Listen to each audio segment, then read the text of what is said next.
Hello, my friends, and welcome to another Stryker Break Friday edition. Tier 1. We've been ripping Tier 1 like mad, and it's been very enjoyable. Lots of big hits coming out of here. We're doing the usual Tier 1, Series 2, Bowman, and we'll step back in time and do some 22 Topps Chrome update. What's going on, everybody? Thanks for joining me nice and early. I love seeing people here before the stream starts. It's a good feeling. Gives me energy. We're going to start with break number 1.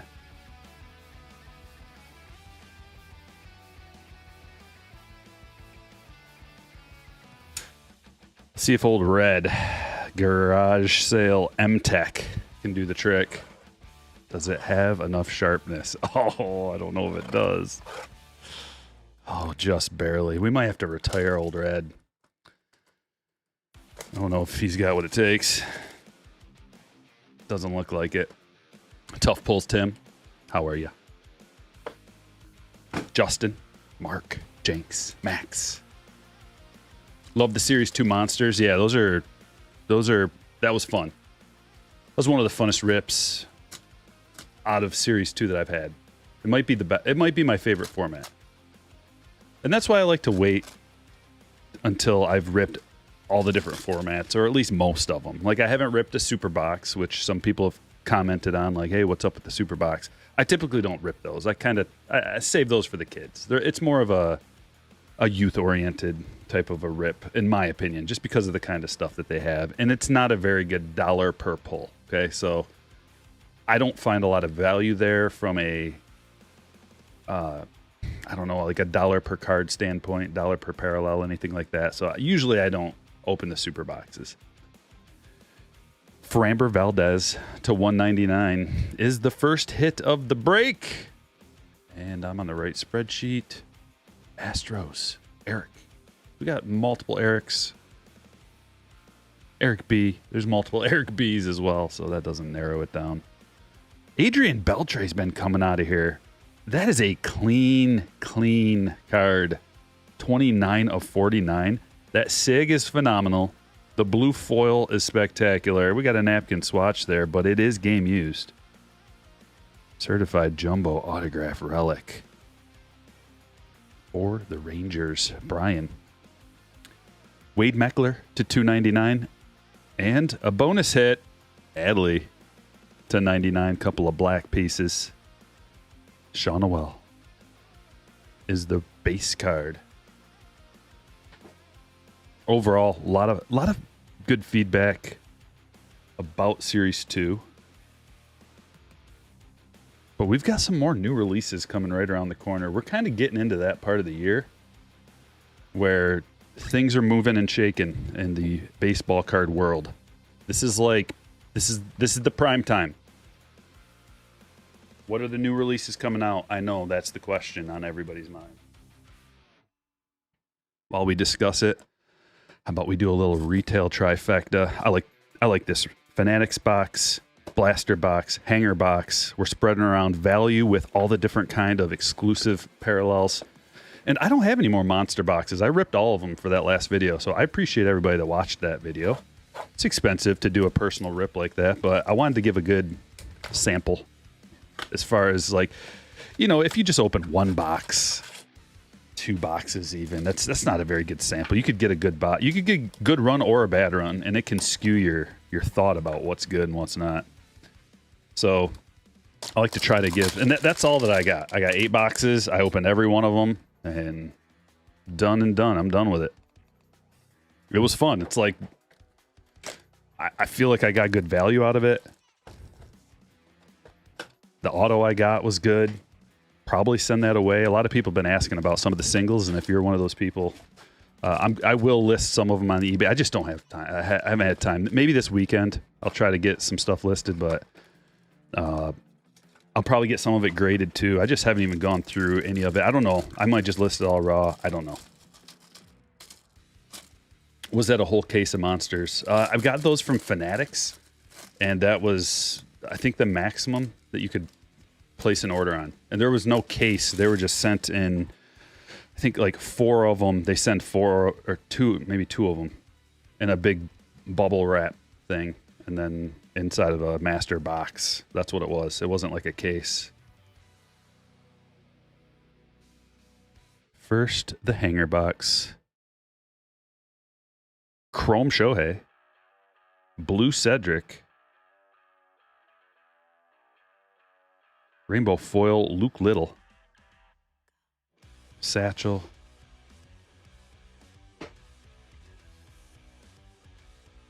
Covering the field, Acuna.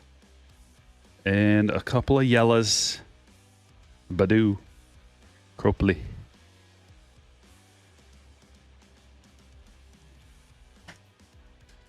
And can't tell which is which. These must be the Fanatics ones. Because there's more. Greenskeeper. Good to see you. Good afternoon. I've been well. I hope you have too. What do you think of Riley Green? I like him. He's the best Tiger outside of Scooble's probably the current Tiger with the most talent, the highest ceiling, the most talent, the most elite skills. But pitchers and position players are different, obviously. I like Riley Green. He's fun to watch. He's just a skilled, kind of like an all-around skilled player. He's got a little bit of pop. He's clutch, lefty, decent fielder. Like, he's just kind of all-around good. My prediction for him before he even made the bigs was that he'd be a multi-time all-star, but probably not at the MVP level. That's what I think his skill set is. I think he's really good, but you need to surround him with some more pieces. He can't do it all by himself. Do we have flipperoos in here? No way. Okay, maybe that was just how I picked them up. Lipschitz, Freddie, and Mookie. Soto and Siri. Junior. Home run challenge, Paul Goldschmidt. Moncada. Aqua. And a numbered card, John McMillan. Blue foil board to $9.99 for the Royals.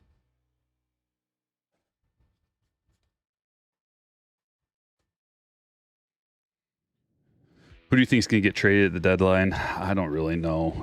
There's a lot can happen between now and then. So that's a nice card. I'm going to put that up there as stand-worthy card number 1. Heston Kjerstad, rookie Aqua. Actually, we already have that Beltray on there. Stand-worthy card number 2. Almost as good as stand-worthy card number 1.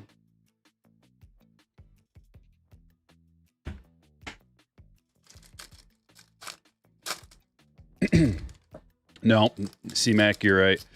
Riley Green should not and cannot be the best player on a World Series team. Unless he can get better too.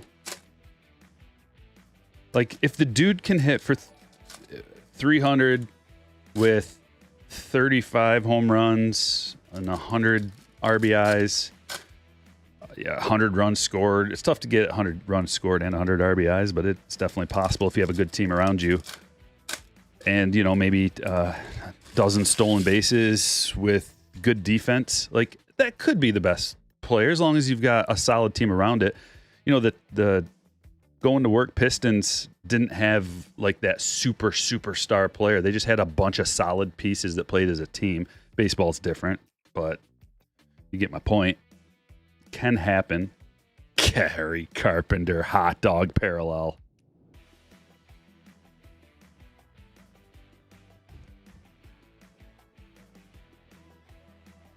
Jack and Thomas, it's your lucky day. Gabe with a 4-month. Submit a home run challenge for the home run derby. I don't think you can do that, Gabe. That's cheating.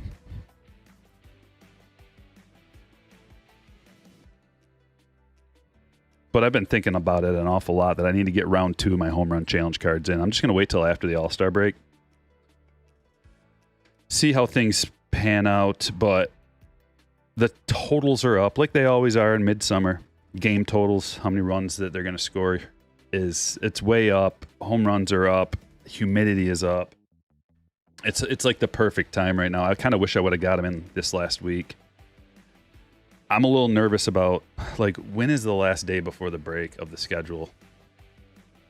I'm just going to look at that real quick. I got it right here. Don't worry.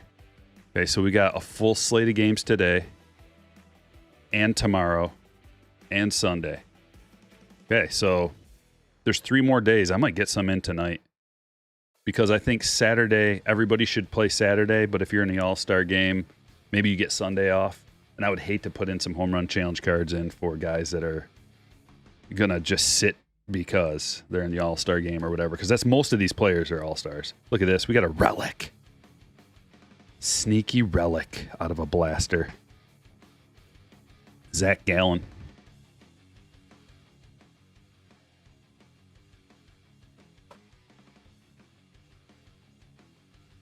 Flinger, what's happening? Things have been very good.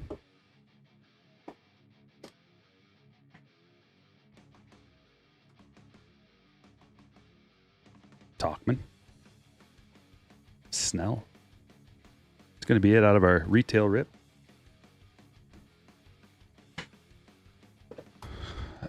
You know, I'm going to do it a little bit differently today. We're going to just mix the tier 1 in every other box, something like that.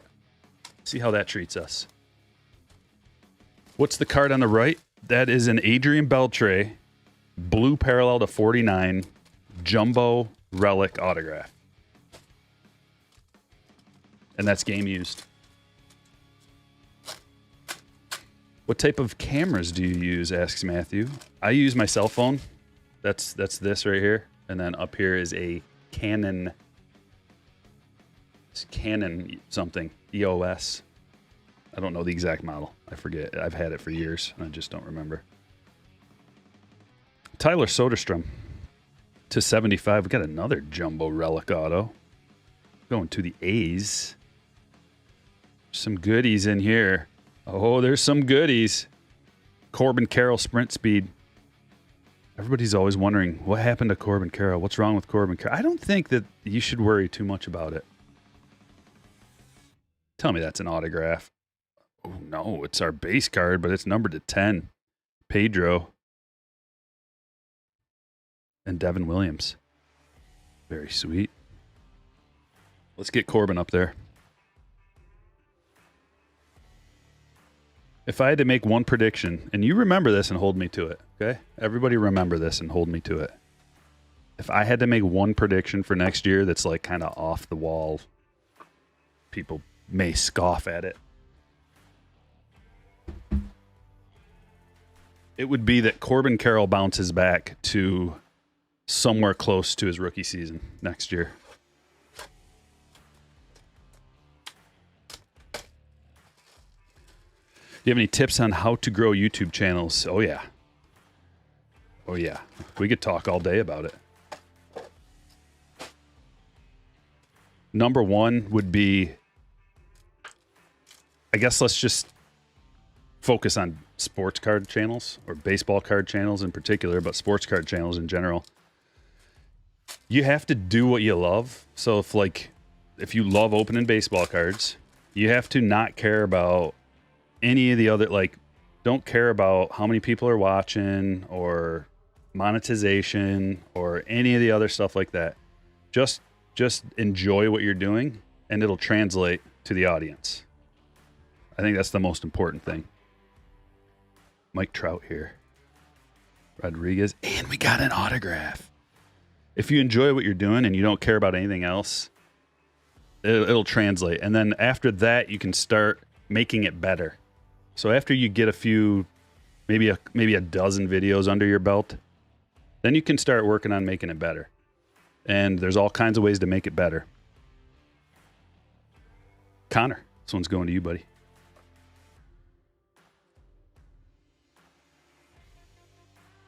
Some easy ways to make it better would be the quality of the video and the quality of the audio. That's pretty straightforward. Just get better equipment. Your setup.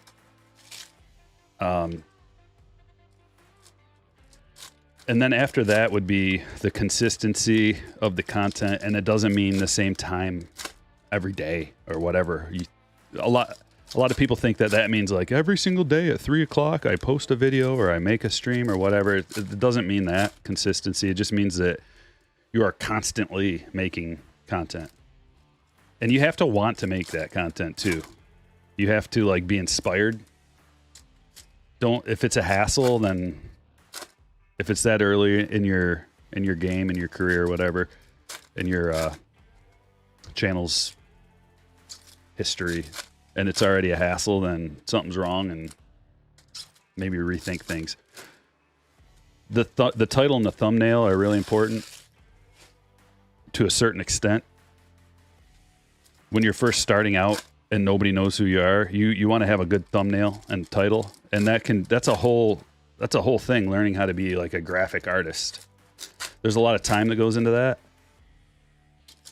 And I learned just by watching YouTube videos and trial and error. I think I make pretty decent thumbnails. They're not the best in the world, but they're a lot better than a lot of other people. And that's because I take a lot of time.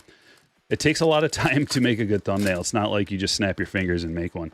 Some people just will use a screenshot of what they're doing, and that works for a little, like that works. You can do that.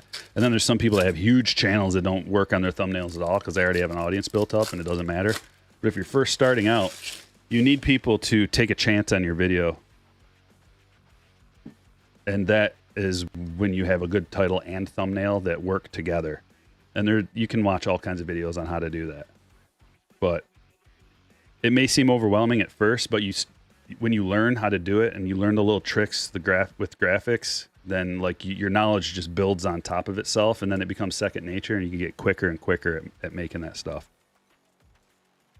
Drew Waters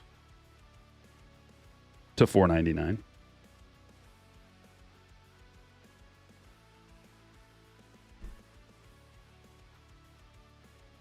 Another thing would be like with going along with that title and thumbnail theme is think about what your thumbnail is going to be before you even record your video. Ezekiel Tovar, game used.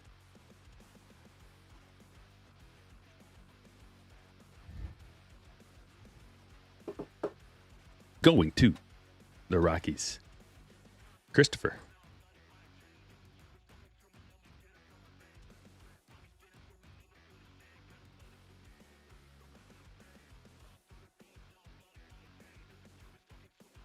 Let's see what else we can get. What's this flipped around? That might be something. Parallel insert.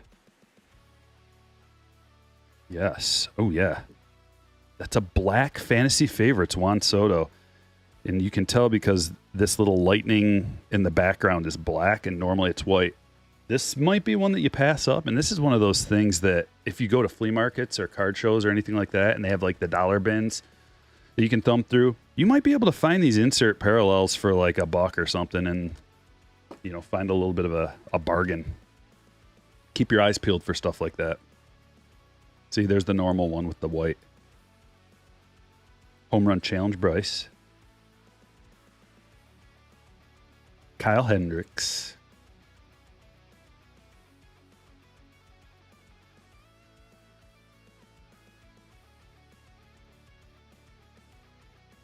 Blue Bobby. Another Kerry Carpenter. We got hot dogs and rainbow foil Kerry Carpenter. Nothing better, eh, Jack and Thomas? Couple of Kerry Carpenters. Stanton should be back right after the All-Star break. We had a long talk about Stanton last stream because I'm trying to figure out, or I was trying to figure out if I should drop him for holiday. I decided not to because when I went back through and just kind of looked at all the stats, what do I need? What don't I need? Home runs. Stanton was like number 2 on my team in home runs. I got to have it. Got to have him.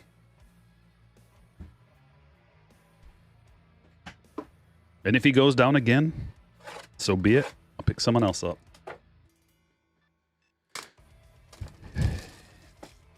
Ben asking if you have any tips on the home run challenge. Yeah, the home run challenge cards, you want to use them when it's hot and humid in a good home run hitting ballpark. So go look up and hot, humid, good home run hitting ballpark and opposing pitcher. You can go look at the schedule on ESPN, like the upcoming day schedule. And let's say you got a righty, some like your home run challenge guys are righty. Look for a day when he's going up against a lefty in a good home run challenge park. It's one way to do it. But, you know, you're not going to get it perfectly. You're not going to get every single situation you want. This is bad. Derek Jeter and Don Mattingly. Jeter, game-used swatch, and Mattingly, game-used bat. Very cool. I like the contrast, too, when they put like a bat and a swatch in there. It's so much better than a couple of white swatches, you know? Even if it was a couple of white swatches or a pinstripe, it'd be fine, but it's better this way. Colton Cowser, rookie autograph to 49. This one's going to Brian, and the Yankees going to Scott. And Grayson Rodriguez. This is a good box. We got a bonus hit in here, too. This is to 99. And a Shohei double.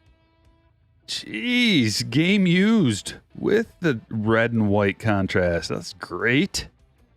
And Raffy Devers blue to 50. Man, tier 1, when you're gone, I'm going to miss you. This is going to be one of the last breaks with tier 1 because it's going to be time to move on to the next thing. And the next thing is Topps Chrome. And there's more right around the corner besides that, too. And this is like every one of these cards is stand-worthy out of this box. So give me just a second and I'll get up on the stage. But upcoming releases. Topps Chrome, Museum Collection, Pro Debut, and Topps Finest.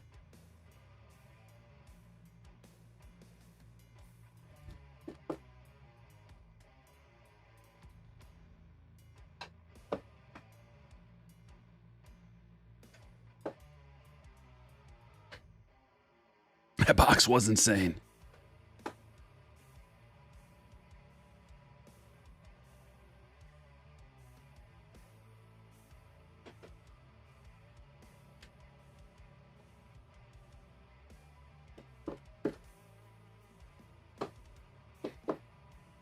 Cowser can be the slammer. This one's a little thin. Good thing the stand-up displays are so easy to change the dimensions.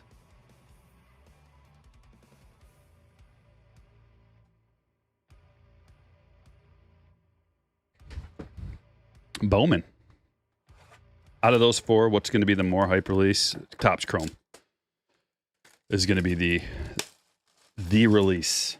It's the release of the year, Topps Chrome. It's the best. If you ask, you can go back and listen to all my videos throughout the whole time. Everybody who always asks questions about what's the best release, it's Topps Chrome. Bowman, which is right here, and Topps Chrome are the two best releases of the year. Typically, it all depends on the checklist. But the checklist is, for Topps Chrome at least, is always good. The 1 year that maybe not, like 2022 regular Topps Chrome had issues. You may or may not know all the issues. We're not going to go through them all. But there was a lot of issues with 22 Topps Chrome. So that's weird. 2021 Topps Chrome, the checklist wasn't great, although it is aging a little bit better. 21's aging a little bit better. 2020 was really good with Bo Bichette, Jordan, Luis Robert. It was one of my favorites at the time.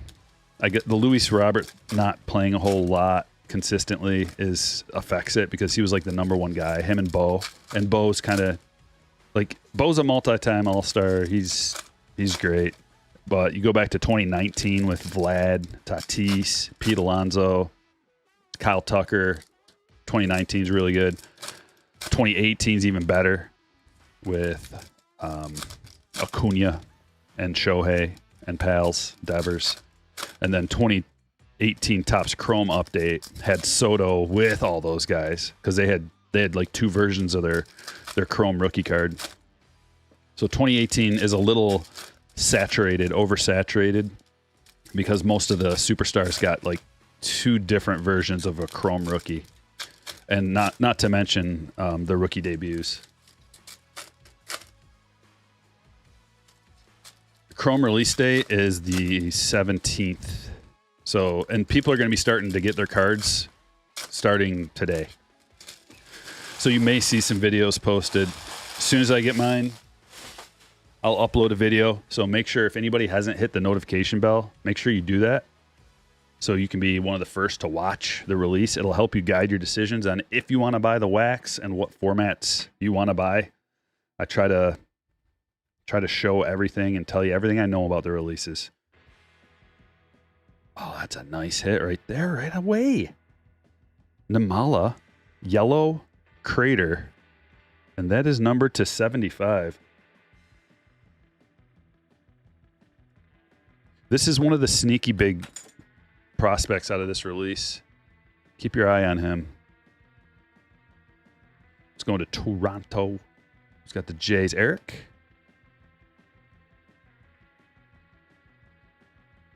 Flipped around Holiday. Why?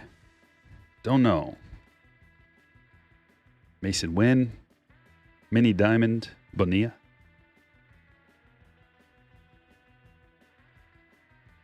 Lunar Glow. Elijah Green.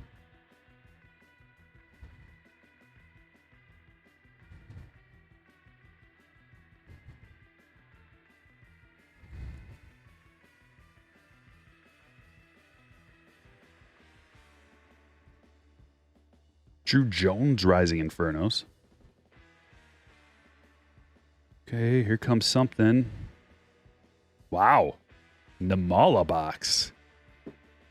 Working on that rainbow already. Blu-ray Wave. Namala to 150. That's pretty cool. I like that.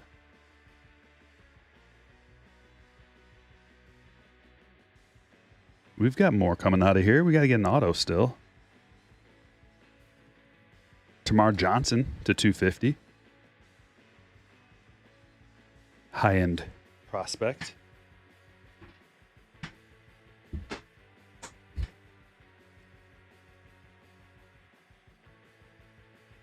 Yeah, Chrome is going to be awesome this year. The checklist, like I was saying, the checklist is everything.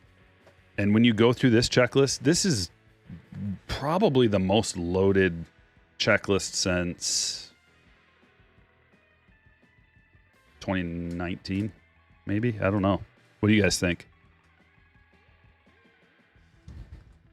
Maybe 2020. It depends on how you value some of these players. Some of them are so young still that it's going to take a minute to figure it all out. But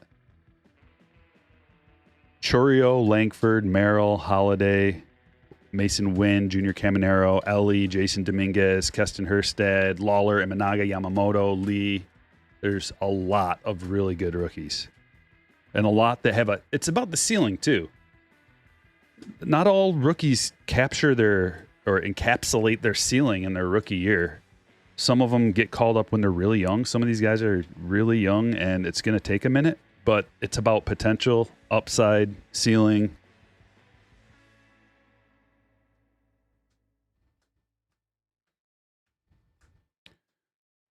We got 2 paper. Oh yeah, Glad. I don't even know if I commented on Glad, but Glad to 150. It's funny because this is like a Bowman Chrome first auto to 150. And right now, maybe Glad's not the most collectible guy, but he is young and he's an international prospect. And this could be like, we could look back on this like an Acuna or something.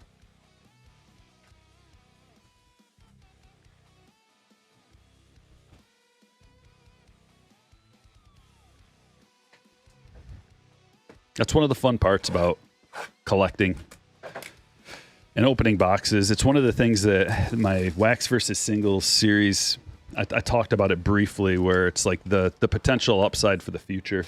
When you're just buying singles, which is the most cost-effective way of buying a baseball card, it's just buying the one card you want. You'll get it for cheaper than ripping like cases of wax, for example.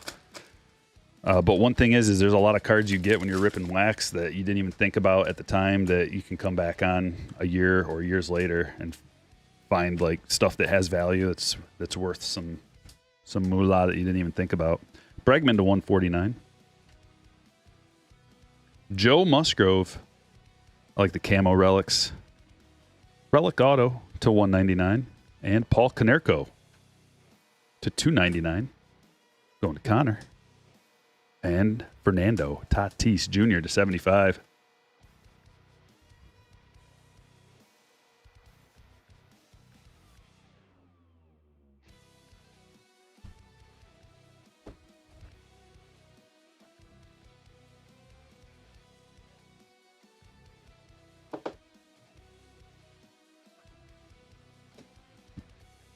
Let's go like this.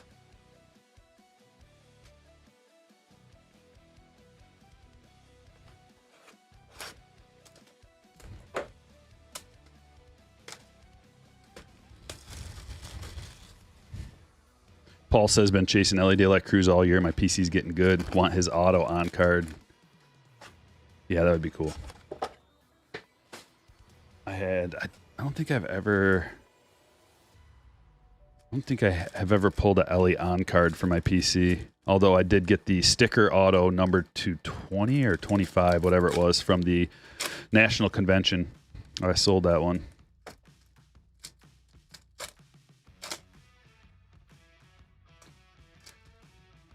Yeah, I don't know, Vader. I don't think that's possible even. Unless it was some kind of, like, the only way I could see that happening is if... I can't see it happening.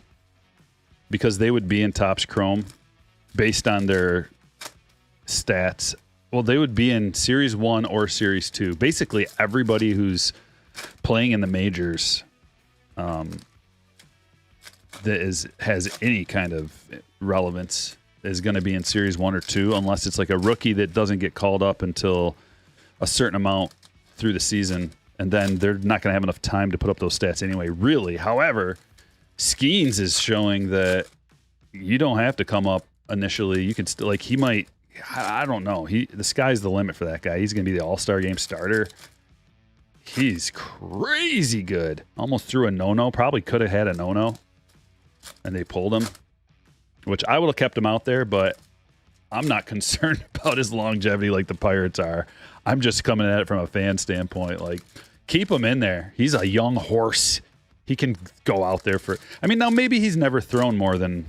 I don't know what his max in his whole career is. Probably around 100. A little over 100 maybe. I don't know.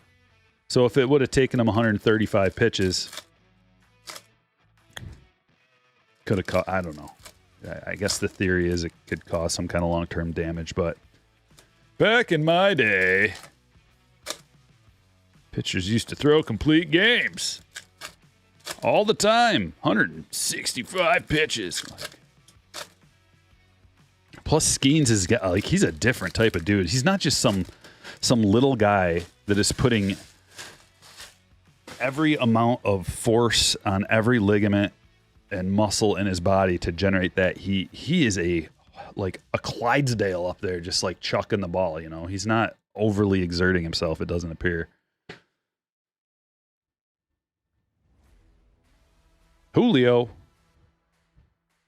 This is 2022 Topps Chrome, old reliable. It's probably the best bang for your buck product that there is. Until it inevitably goes up. And we got an auto out of here too. It's Ethan Roberts. That's something. X-Factor Ethan Roberts to 125. That's not too bad. David, congratulations.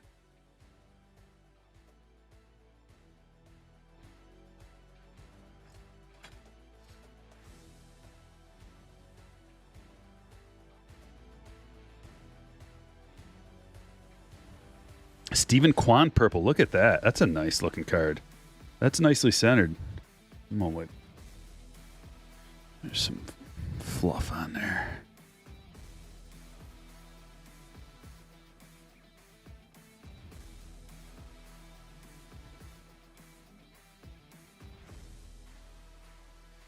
Okay, Trevor.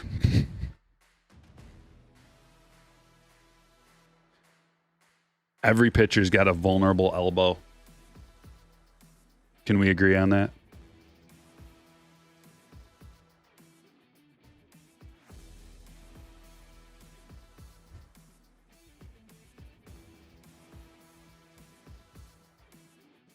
Every pitcher has something that happens with their elbow or their shoulder, even if it's just a short-term thing. They did back in the day. They do now. And the whole limiting pitchers' pitches has not helped at all with injuries. In fact, it's getting worse.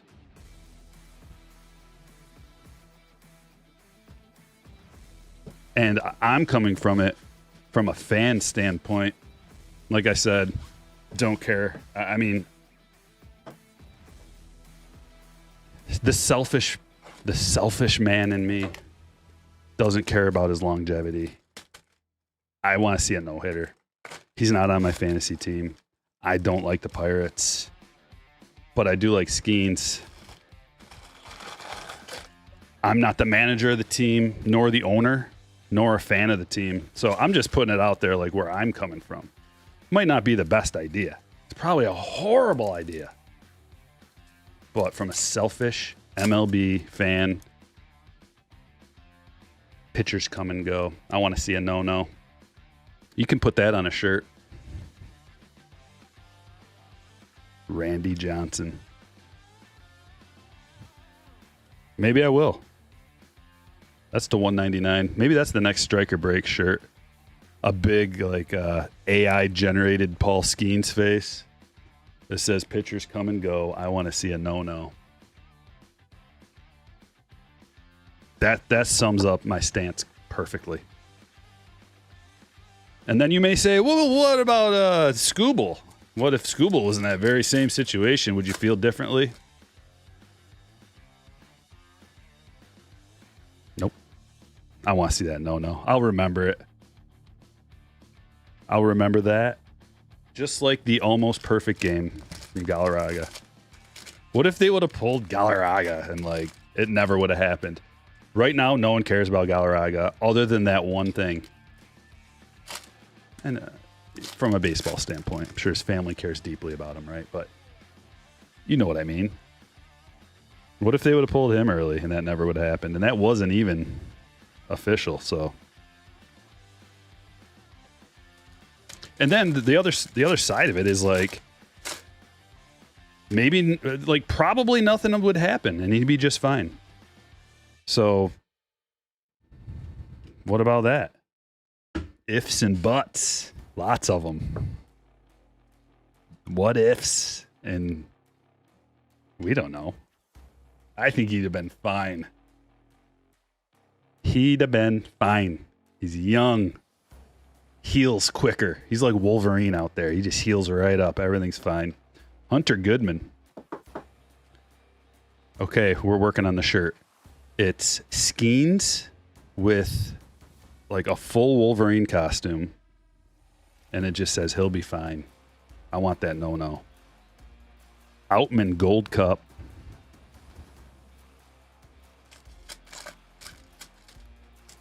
Coming soon in the Stryker Breaks merch store. Fully unlicensed MLB lifelike. Maldonado. Richardson. We can even put him in a cowboy hat.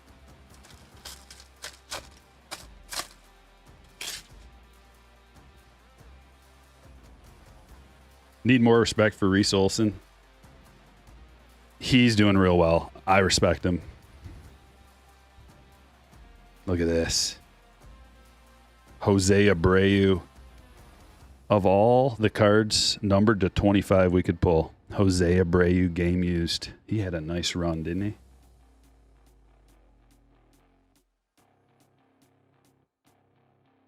A nice run for Abreu. 11 of 25. Game used City Connect relic. For Eric.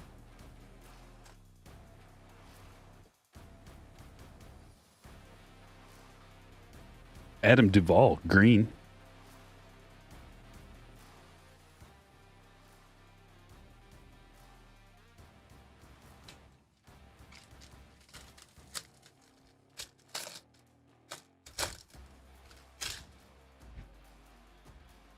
Don't let John Boy steal my ideas. He can have them. You know how many ideas I spout out every stream? It's like if you're not going to capitalize immediately, someone else can take it.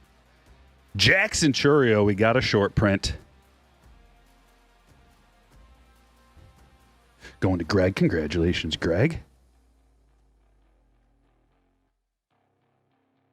It paid. The Brewers paid.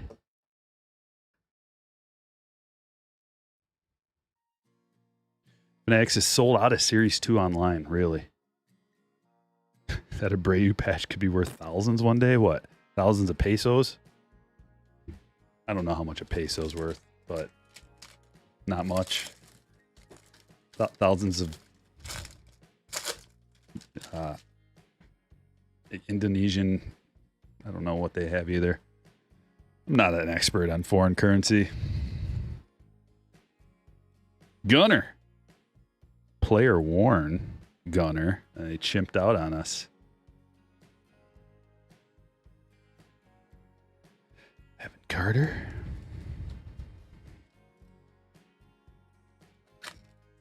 Abreu 2025 comeback player of the year. What is he going to be, like 40 something? Derek, it took me a lot to pull my first one. They're not as common as people wanted to pretend that they were right out of the gate. Just because there was a bunch listed right away, because that's what people do. Like day one rips, everybody rip, list. The whole first week, you're going to get a flood in the market of short prints and every kind of card you can imagine. But then as more releases come out of the pipeline, people like just move on to the next release. And so you'll get less and less of that particular kind of card being listed, and it'll dry up a little bit. Outman. Veneziano. Lucas Sims. Soto.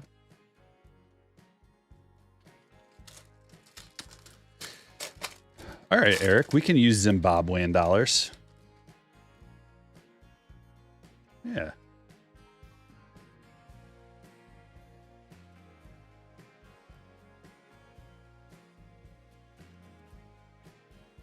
Blue Strider. I knew something was going on. Blue Strider because of that. Right there. How do you guys feel about the sneaky insert parallels with just like you wouldn't even know unless you knew? Do you like that? Like, here we go. We can put them right next to each other. Like, unless you know, you're not picking that out. You're going to pass right by it.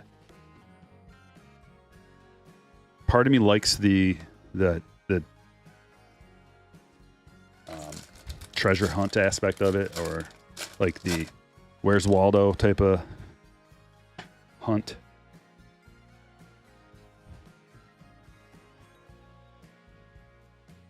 Home run challenge, gold. That's it for that box. Did we even get? Yeah, we got an auto. And count them, 2 tier 1 boxes remaining in this break. And we're going to do it all again 2 more times. If you like this spread, stick around for the whole show. We'll be at it for a couple hours. You like the idea of it, but you don't like it on those cards. Yeah. Yeah, they're all a little bit different. Each one of the inserts, how they have that blue or black or whatever parallel. Strider could be comeback player of the year. Does that count? If you're the best pitcher and then you go get Tommy and then you come back and then you're like the same as you were, does that count as comeback player of the year? Serious question. Or do they just, because to me, comeback player of the year should be someone who kind of like fell off and like isn't very good for a year or two, or maybe is never good. Well, comeback would mean that you came back from, I don't know. I guess he's coming back from injury. Randy to 199. Goose to 49. I like his sig and his stash. We got him finally, Ellie. What a hit. 15 of 44. Ellie De La Cruz, rookie. Rookie auto. Let's go. We got a hot B out of the deal. We usually do, don't we?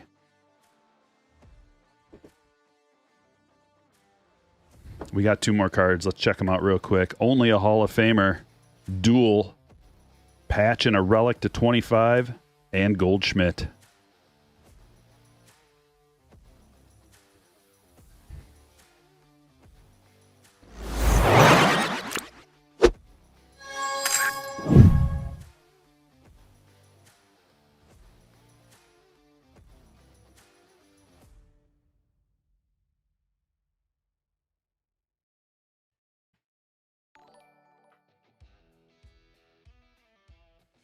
Julie, 19-month, says, can't believe it's been nearly 2 years. You the man. Thanks for being here for so long. I appreciate it.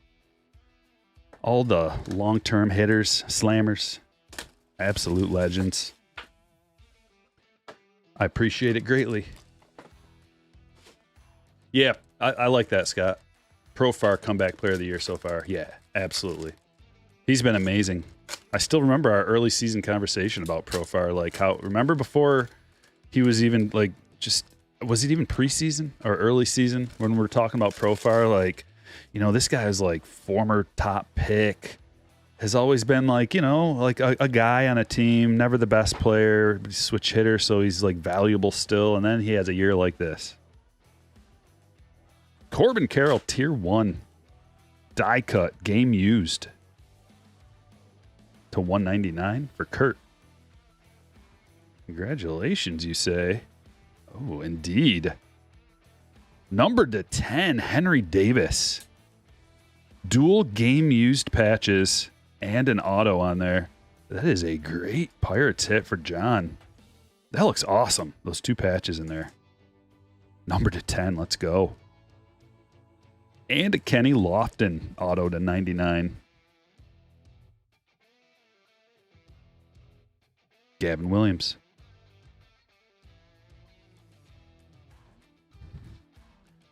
And that is it. For break number 1, let's check out all the hits.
Okay, starting with Spencer Strider, blue parallel.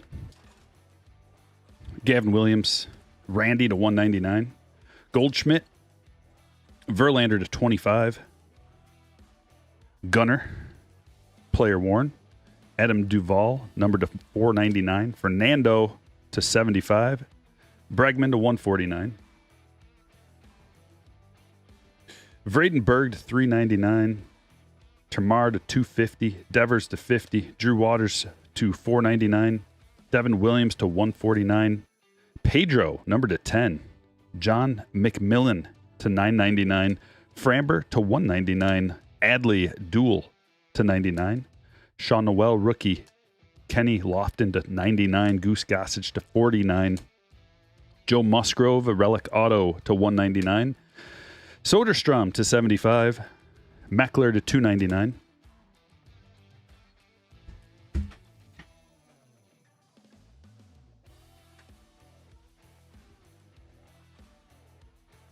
Zach Gallen, game used. Juan Soto, black fantasy favorites parallel to 299. Ezekiel Tovar, game used City Connect. Glad to 150. Kierstad Aqua. Carpenter Hot Dogs. Jose Rodriguez Silver Pack Auto. Konerko to 299. Hunter Goodman autograph. Game used Abreu to 25. Randy Johnson to 199. Ethan Roberts X-Fractor rookie auto. Jackson Churio short print rookie. Henry Davis numbered to 10 dual patch auto.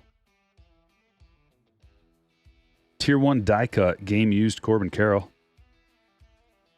Got a couple of Namala parallels. His first in a yellow lunar crater and a blue ray wave. Colton Cowser rookie auto to 49.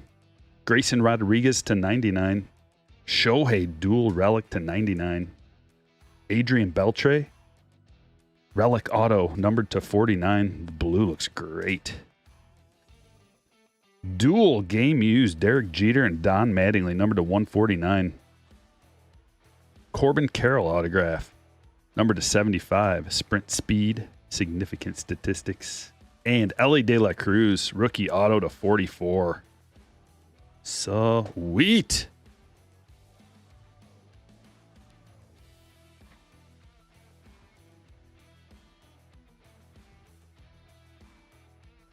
Break number 2 begins.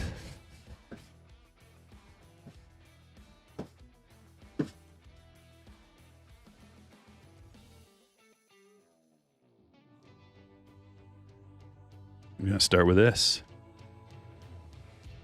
Everybody ready to go?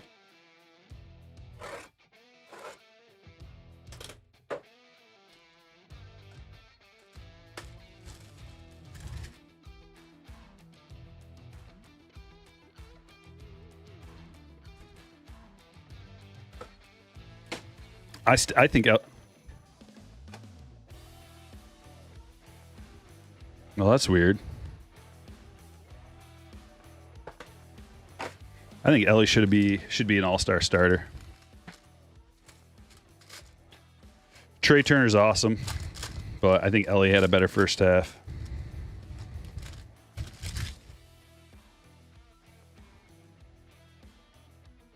Max Muncy, triple game used to 49. Pulling up spreadsheet number 2. This one's going to James. Congratulations. You just got a silver ink Goldschmidt auto to 10 for Brian. Sweet hit. Tier 1 autograph. Just a top certified Tier 1 autograph. Beautiful. Andy Rodriguez to 49. Green rookie auto. And a red Cody Bellinger. 3 of 25. Let's get Goldie up there for stand-worthy card number 1.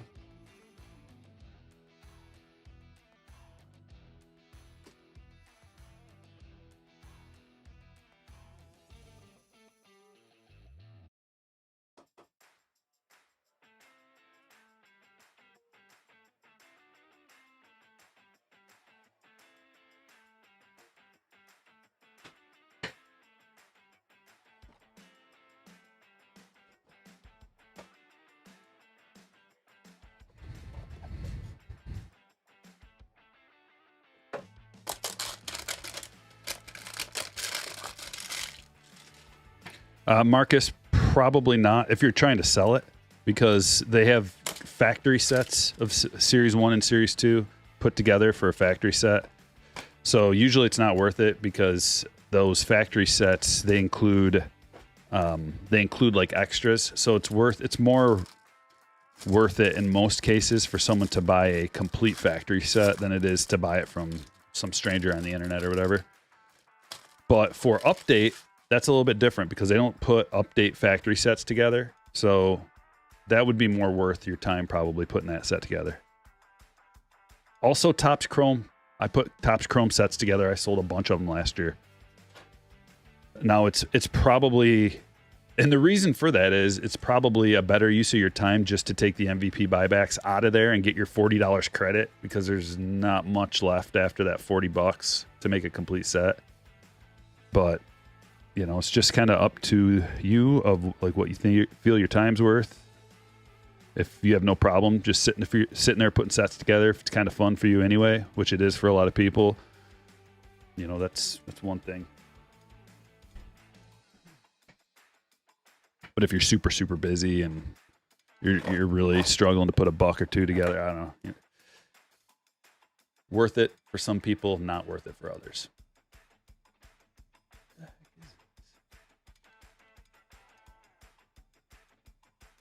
That was weird.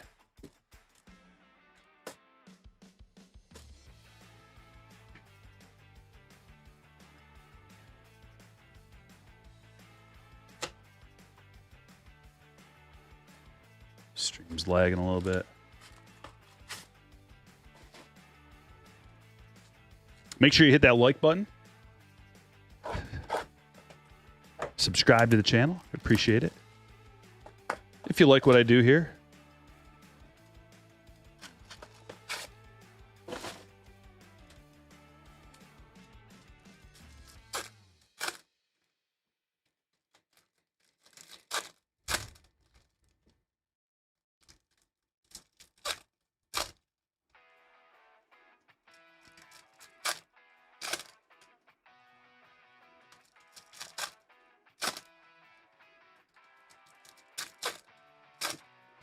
Why is Topps Chrome taking so long to ship? It's not even out until Wednesday.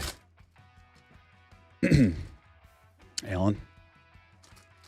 Product isn't even out yet, man.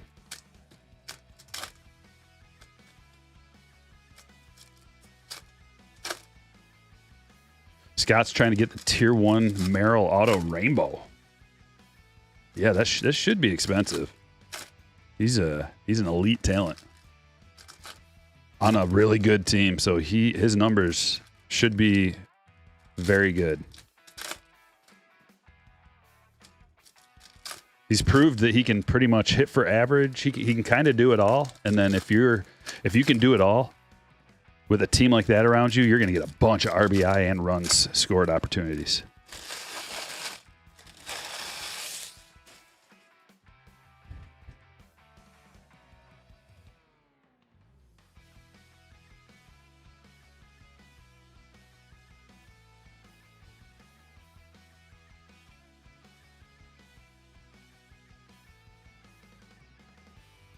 What's this? Independence Day Gomes. What is with the Independence Days lately? Gotten quite a few of them. That's for Jack. That's a sneaky cool card, Jack. I love the look of him this year. To 76. At first, I was a little bit harsh on the color of the stripes. Overly harsh. I mean, not harsh. I just critical, and I don't know if that's even the right way of putting it, but Jason Dominguez, Chrome, Stars of MLB.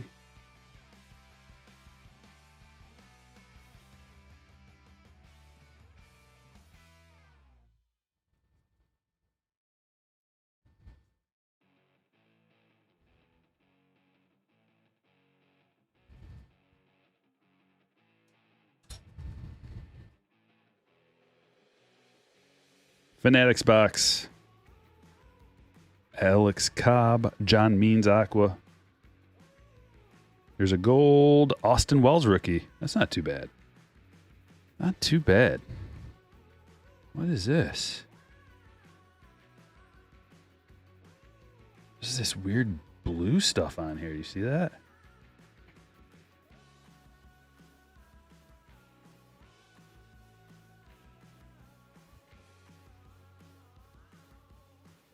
That's just kind of weird.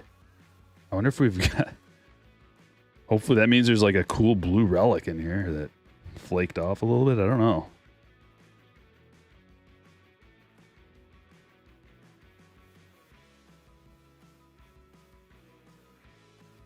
Otani, Bayo,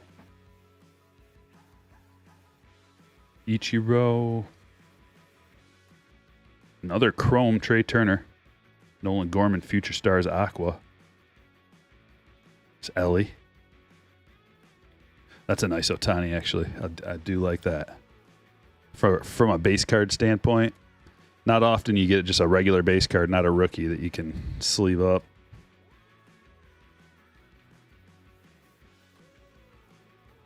I guess it's a parallel, base parallel. I kind of feel like putting Austin Wells rookie, gold rookie up on the stage, if you don't mind. Let's go into Joseph.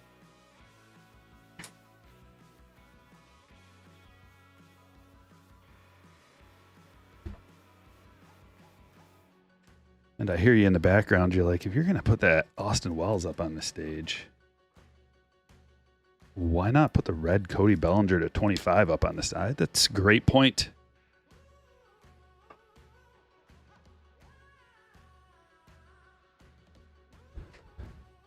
Another tier 1 box.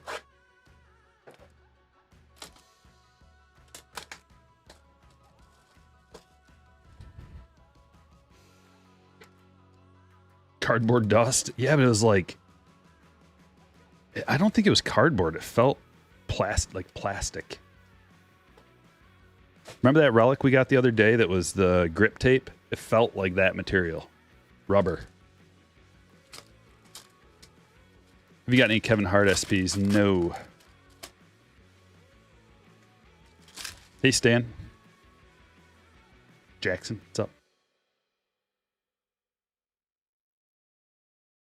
Garrett Cole to 149, pinstripe.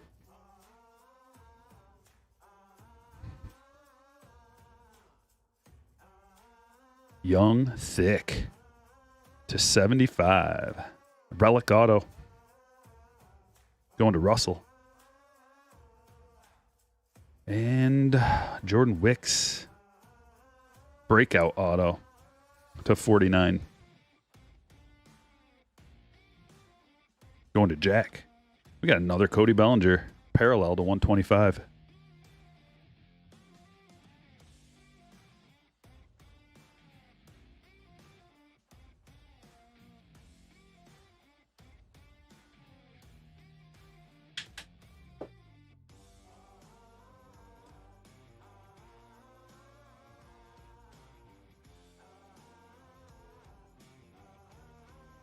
Let's change gears.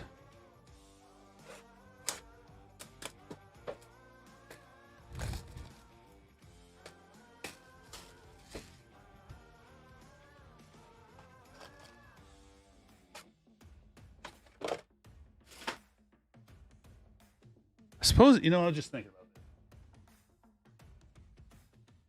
that. I usually hold on to this cardboard so I can make like little protectors for shipping out slabs and singles and stuff. And I showed you guys this last time, but these Armalopes just came out. And I got to show you again because they're so handy. I've been using them every day. It's saving me so much time. These are for shipping graded cards. If you ship graded cards out, or any cards, you can fit regular top-loaded cards in this little pocket right here. You open that up. Just show you. Put your card in there, close it down, and then you fold it up like this, and then just seal it. And you don't have to cut cardboard anymore. It's lightweight, ships right out.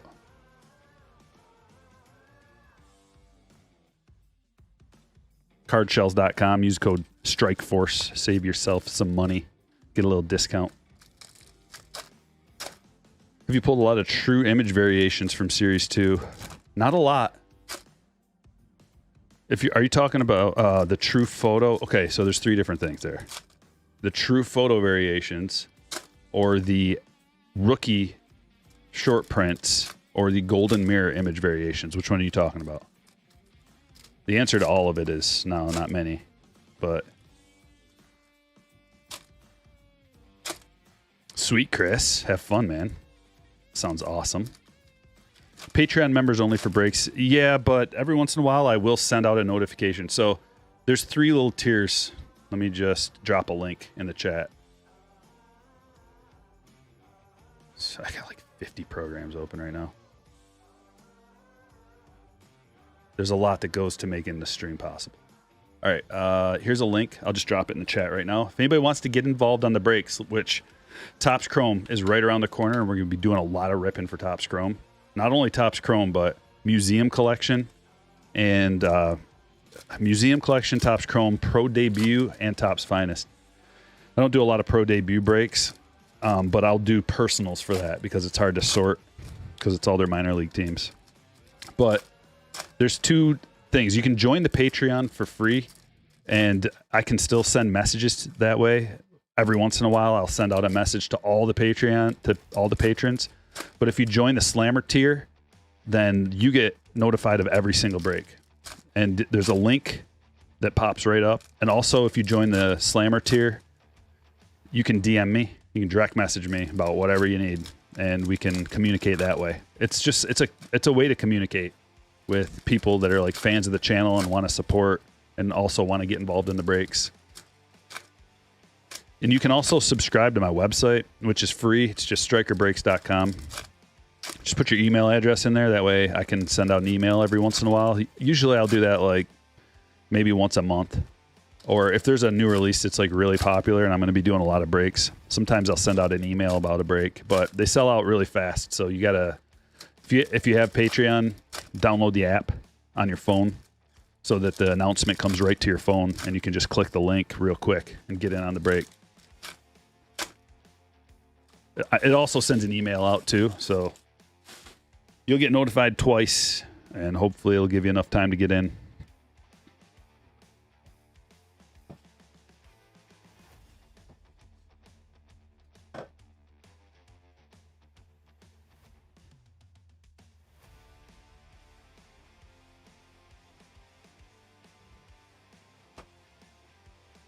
CJ Purple.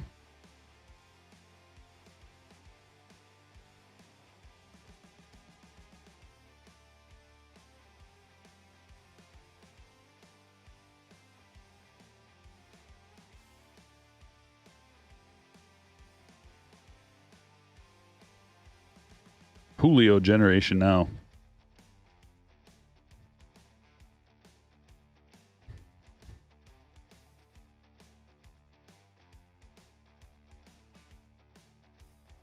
George Kirby purple.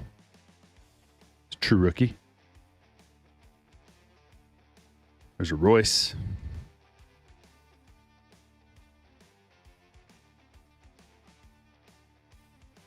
That's not bad. Purple Bobby debut.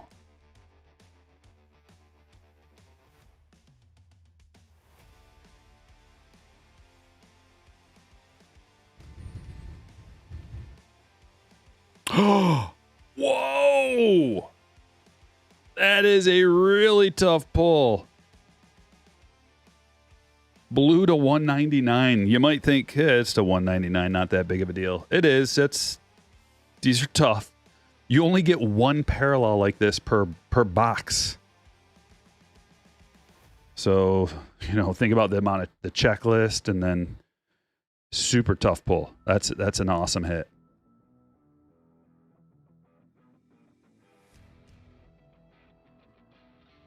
Hold on, everything just collapsed on me. Ryan. Sick.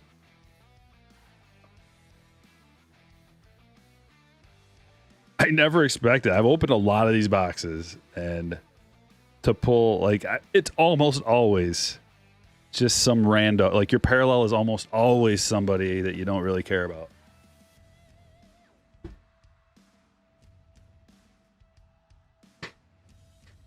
And to get one of the good ones. Woo, I open those boxes to get a good purple.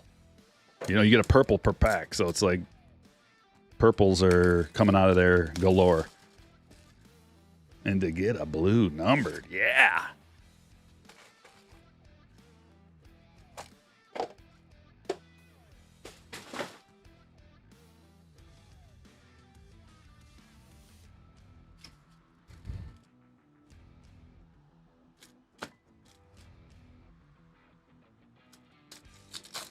Happy Friday, JB.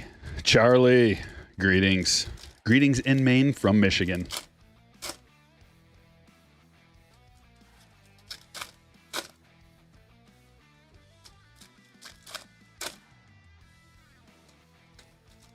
The McLovin. It's going good, man. It's going real good. We're getting some good cards. As usual. As usual, man. Break number 1 was cool, crazy, lots of good hits. Break number 2 we're already crushing. We're just waiting for a monster. I mean, the Blue Julio is definitely a really good one. But the monster, it'll be coming soon.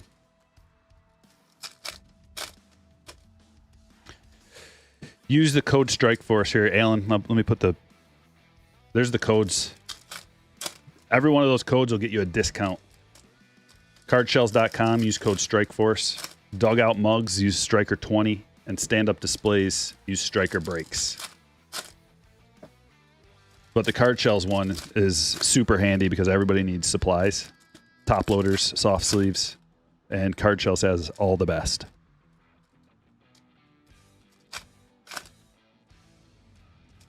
They're the most innovative company for protecting, like card protectors and things like that. They're the most innovative company that's.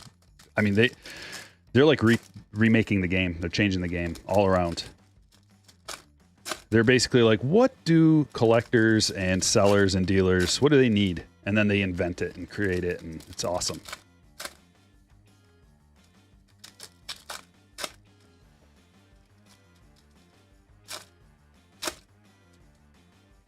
JSS Sports Cards Collectibles gets it. He says, as someone who's opened too much 22 Chrome Update, that Julio is an impossible pull. I know. It's hard to express just how good that hit is. Unless you know. Unless you get it. You've been there. You ripped it. You know.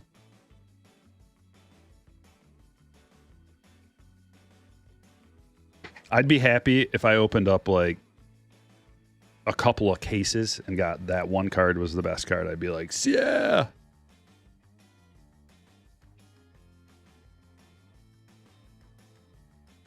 Mike Bove to 250. Purple Ray Wave.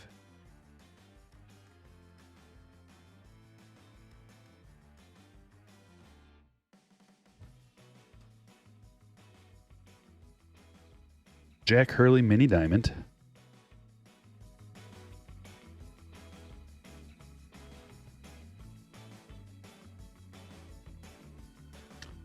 Would you look at this? That's a red to 5. I think that's the first red to 5 I've pulled out of Bowman for this particular release. Insert the top 100. That's pretty nasty. Matt Shaw. 5 of 5 for the Cubs for Jack. Jack, you getting some hits.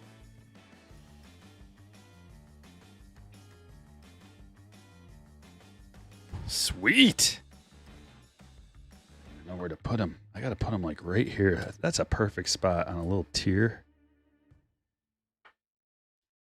Stadium seating.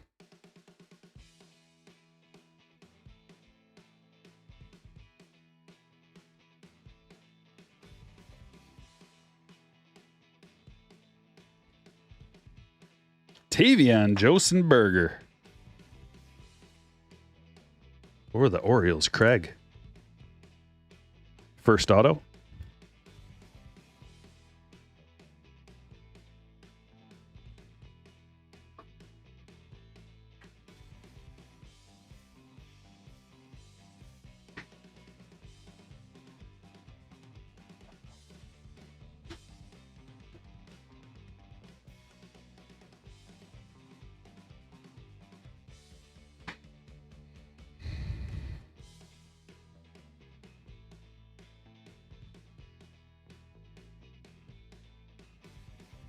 Anime. Drew Jones. Haven't gotten one of these in a while. That one's going to Michael. These are really collectible. Anime cards.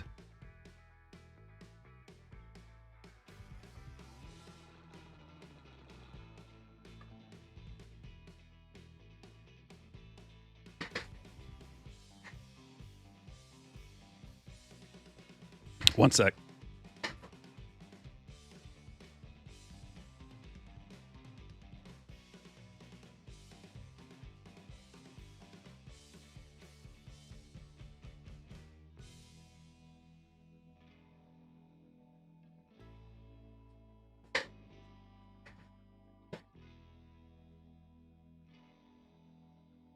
Wyatt.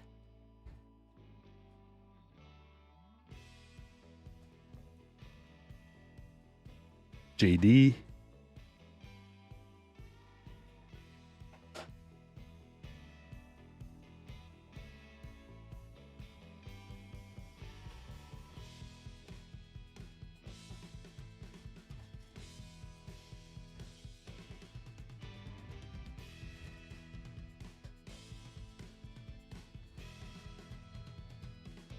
And the last parallel, Brooks Lee to 499.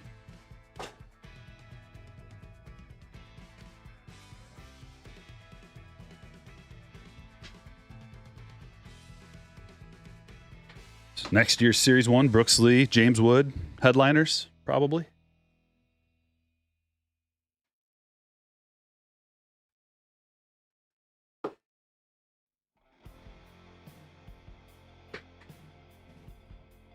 Another T1. JB says you can open 10 cases of 22 Chrome and never pull that Julio. Yeah, you could. Yeah, and more.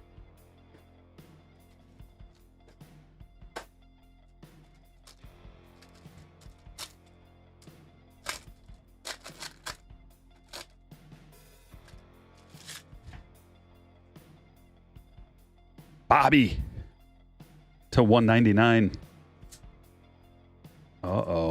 Uh-oh. Congratulations, Christian Encarnacion Strand. Tier 1 auto. It's almost like they've went backwards with the redemption autos.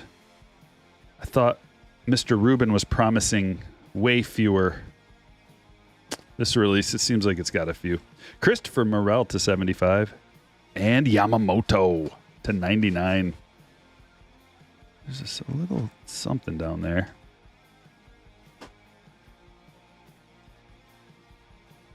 What do you say? Morel. Morel needs to step it up. He's on my fantasy team, so I'm aware of what you are and are not doing, Christopher. I watch the Cubs quite a bit because I like them from a fantasy standpoint. They've got a lot of players from a DFS standpoint. Because they've got a lot of like affordable players that can pop off. Like yesterday, I stacked the Cubs. And they did really good. They did it for me. I was this close to another big one, man. I'm getting so close lately. I'm locked in. FanDuel DFS, locked in. I'm going to pop off for a huge one soon. I just know it. Like yesterday, I stacked the Red Sox and the Cubs with Houck. And I was one player away from an absolute W. And that one player was Tyler O'Neill. Just didn't do it. He didn't do anything. He just struck out like every single time. It was disgusting. Oh yeah, I had Suzuki. I had everybody. I had 2, 3, 4, and 5 for the Cubs, and they did great. And then everybody but O'Neill hit. Something behind this. Yep. What is it? It's a purple. Is everybody ready? Purple Ohtani. We'll take that. For James.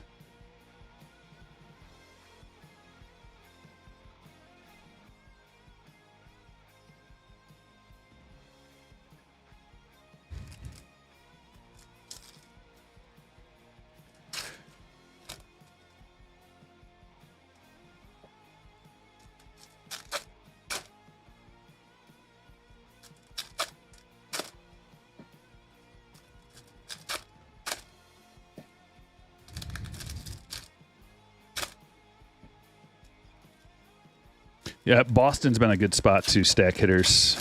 It always is, but when it's humid, man, the ball just flies there, hot and humid. There's a couple of ballparks that pretty much whoever's playing there, I'm stacking up, and it's the Reds.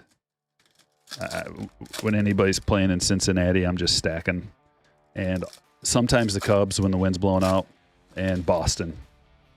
Colorado, everybody knows about, so I tend to shy away from that one. Plus, Colorado this year seems like hasn't been popping off like it normally does.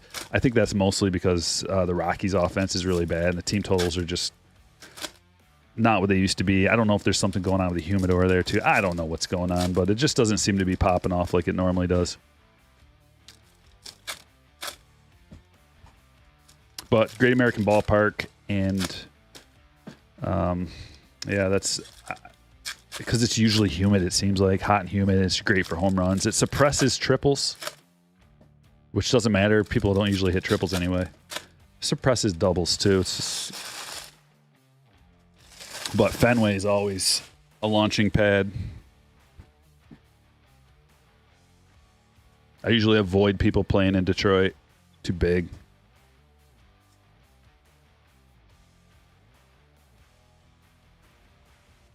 Yankees Stadium, but the problem with Yankee Stadium is everybody knows about that too. So just I play tournaments from a tournament perspective, try to avoid what everybody else is doing. Not to say that everybody wasn't stacking up Boston, because they were. But usually people don't stack up the home team as much either because they don't get that guaranteed, plate appearance if they're winning. We got a heavy lumber coming up. Oh, the good luck charm. Heavy lumber. Here it is. Hit that like button. Make it good. Jason Dominguez, rookie heavy lumber. Whoa. That is a crazy hit. Joseph. What a banger. Those cards are really cool. Usually the heavy lumbers I pull are like a veteran.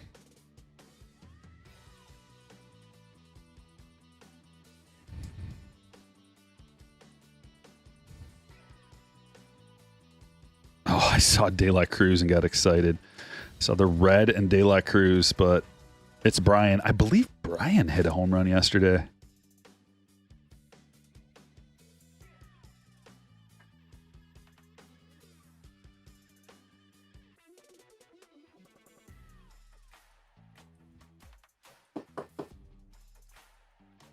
No, this is a hobby box.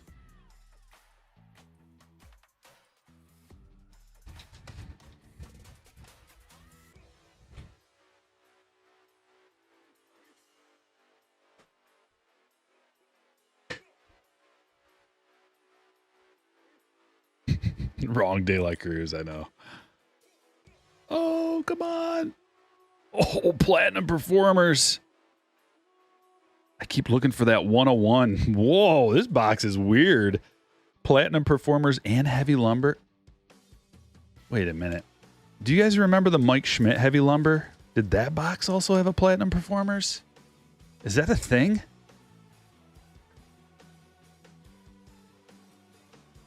Does anybody remember?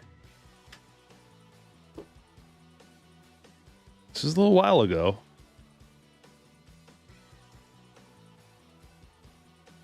Sick Nando for Russell.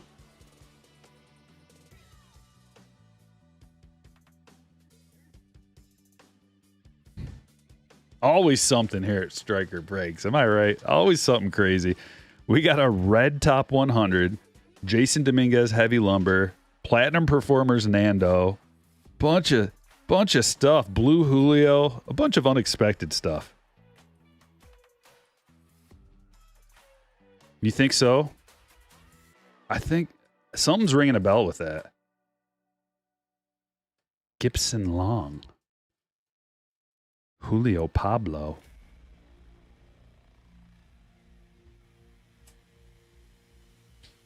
He wanted to change it to JP. Not on my watch. Not on. No, it's Julio Pablo Martinez. I'm gonna call him that forever.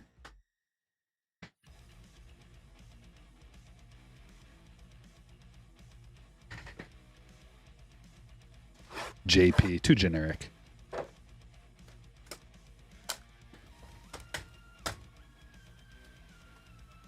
Scott, you never even seen one of those inserts? They're rare. I've pulled 3 total out of all the Series 2, and I've ripped a lot of it.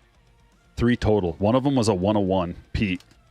And then there's that Nando, and I don't remember the other one.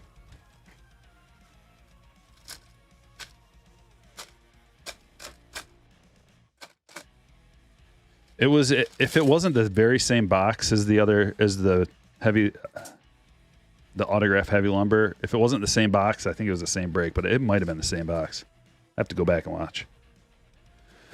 Derek Jeter to 199, pinstripe relic, legend relic. We got a bonus hit in here, folks.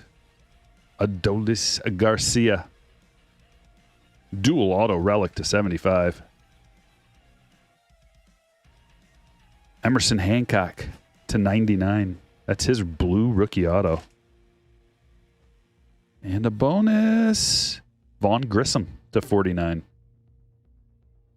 How about that base card? How about that Yamamoto? Not too bad. Who goes up? Adolis Garcia or Derek Jeter?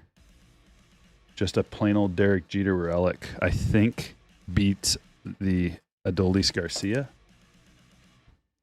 in terms of eye candy for the stage. But I can't be certain about that. You'll have to let me know.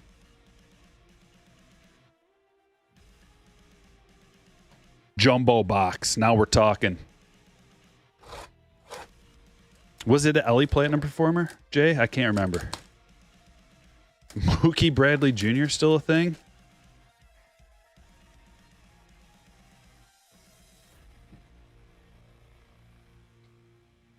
Is it ever?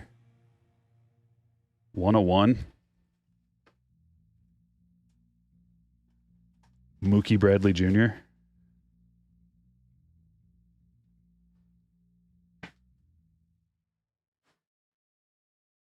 Scott thought I wouldn't have it right next to me at all times. The jokes never die here at Stryker Breaks. If we make a joke about something, it lasts forever. The inside jokes.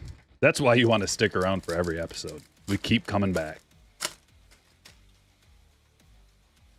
If you think Kikuchi's hilarious, this is the place. We're never going to stop. Junior. Rookie. There's a blue back here. Who's the blue? Let's get aggressive. Perfect music for a Randy. I mean, if that doesn't sum up Randy Johnson coming into the game, this music. The fear in everybody's heart that has to come up and bat. Perfect.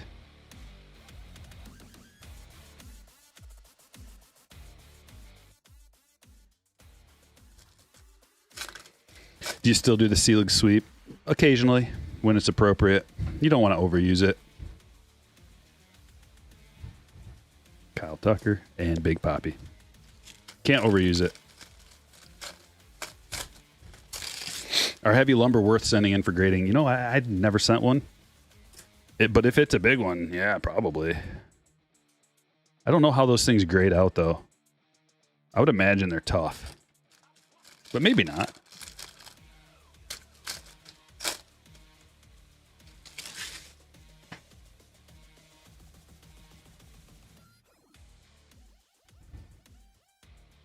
Gold Evan Longoria autograph.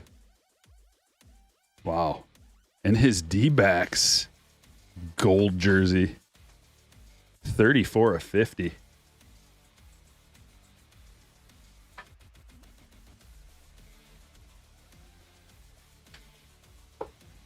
Going to Michael.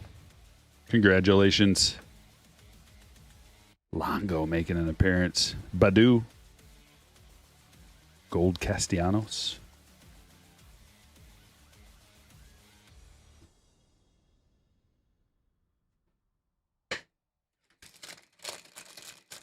Warped, yeah, but I don't think the warpedness of cards affects the grading.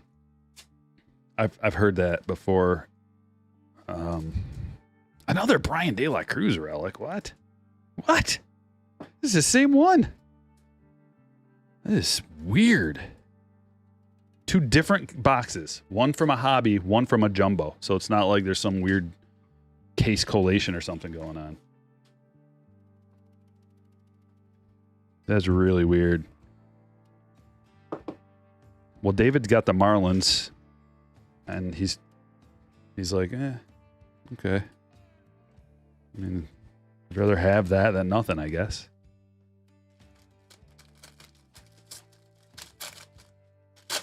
Longo, no, he's not on. I don't think he's on an active roster. I'm pretty sure he's done. And if we're honest, he's been done for a while. I think some guys just get extra run because of their longevity and like historical relevance to the game. They're just like, all right, Longo, come on. You're better than a replacement player still, right? Probably not, but look at this. Team color. Ivan Herrera. Ooh, man. Cardinals team color border looks really sweet, too. Every one of them looks awesome. This is my favorite parallel to come out of a release. Like my favorite new parallel for sure, out of anything. Really sweet looking.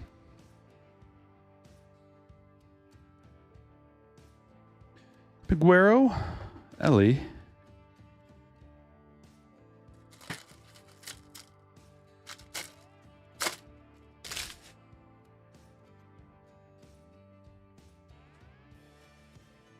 Dansby. Game used. Bat relic. Jack keeps getting the hits.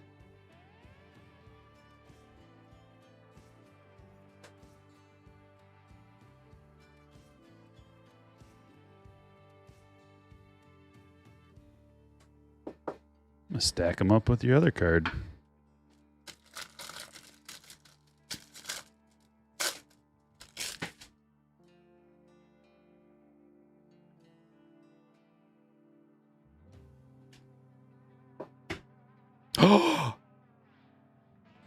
We finally got him. No way. The white scribble. Fun face Jackson. I feel like a weight's been lifted. Craig, what a hit, man.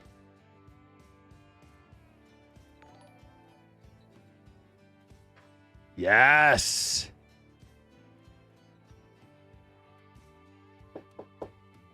This has got to be one of the more rare ones, right? I don't know the print. I mean, nobody knows the print run on any of this, but I'm guessing this is one of the most rare ones. White scribble. Sick. You know what that means.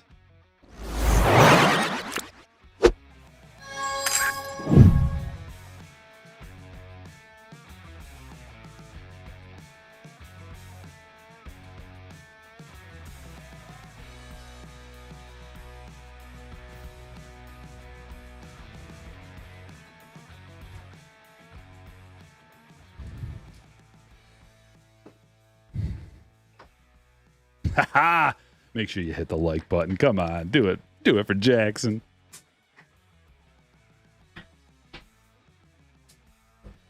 Every break, something special. Oh yeah, they got a bunch of different variations, homie.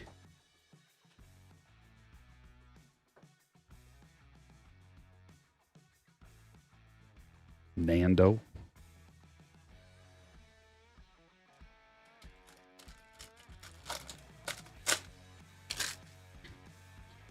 Seems a little pricey there, JP. Oh, it's a ball relic?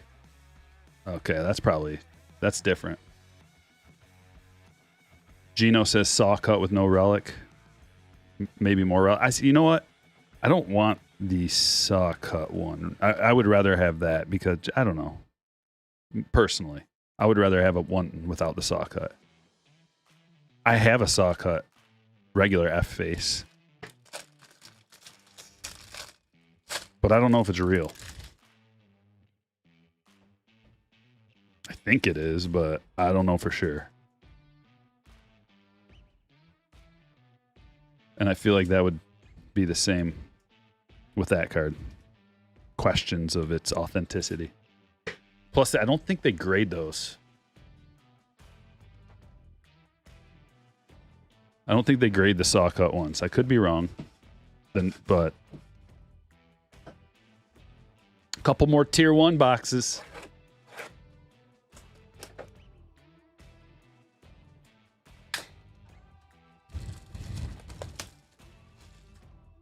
Now you need to get one for yourself. I know.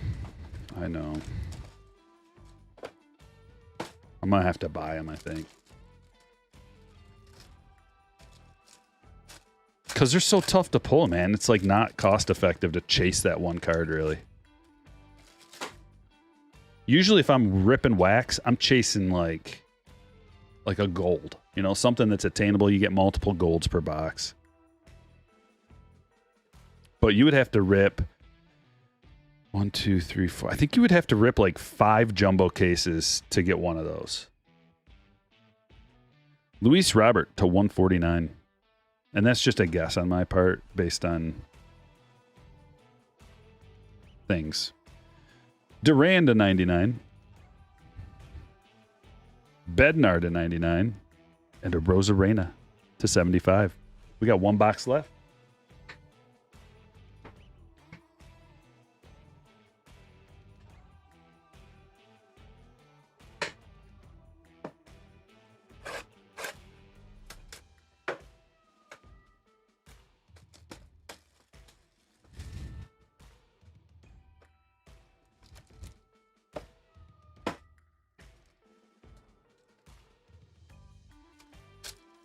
This is a thick boy right here. I think we got something. I think something, at the very least, a bonus hit, possibly a case hit. I don't know. We got 3 thickies.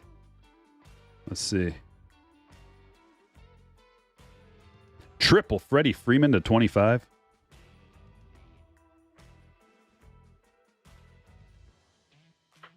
What the heck is going on here? Eddie Murray. Cleveland Eddie Murray to 49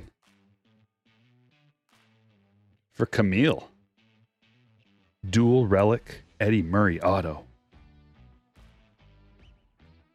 Dennis Eckersley, best sig in the biz,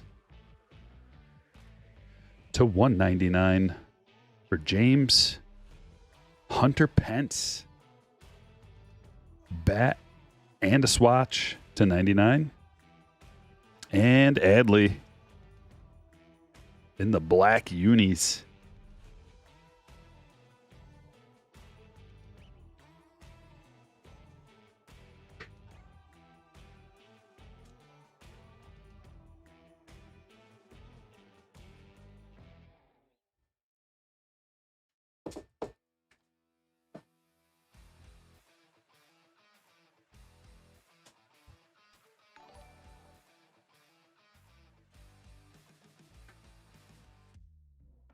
Corey with a 4-month fire tonight.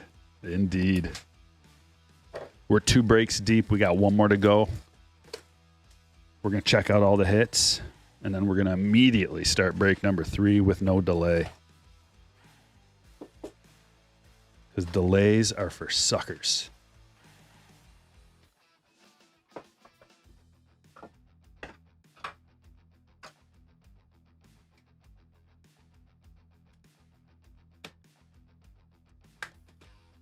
Another shirt. We're coming up with multiple t-shirt ideas. Delays are for suckers.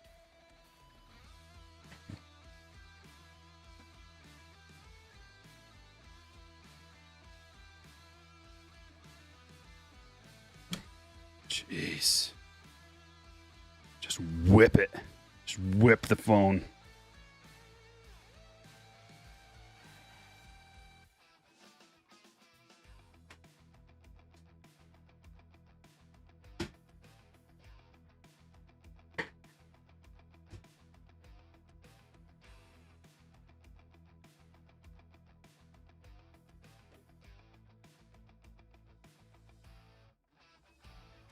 Here we go. Some hits. Ezekiel Duran to 99. Bednar to 99. Hunter Pence. Duel to 99. Freddie Triple to 25. Adley. Luis Robert to 149. Randy to 75. Christopher Morel to 75. Brooks Lee to 499. Josen Berger first. Chrome. Auto. Austin Wells Gold. Cody Bellinger to 25. Julio Blue Leo to 199.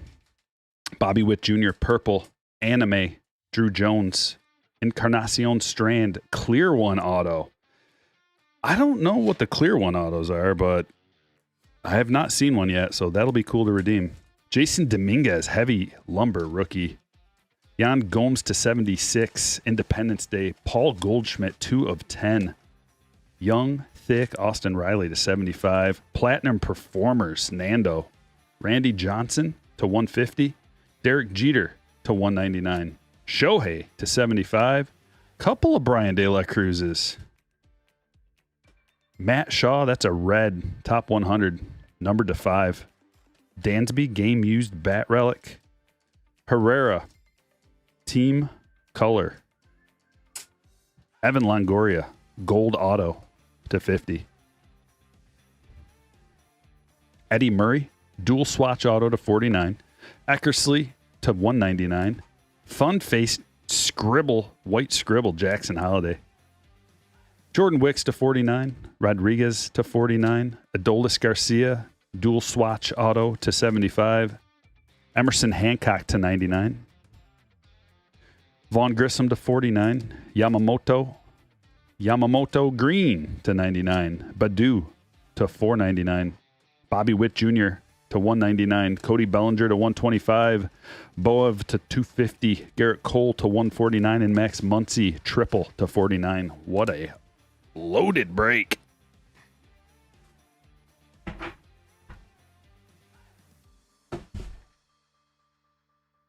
I promised no delay. Break number 3 is on the way.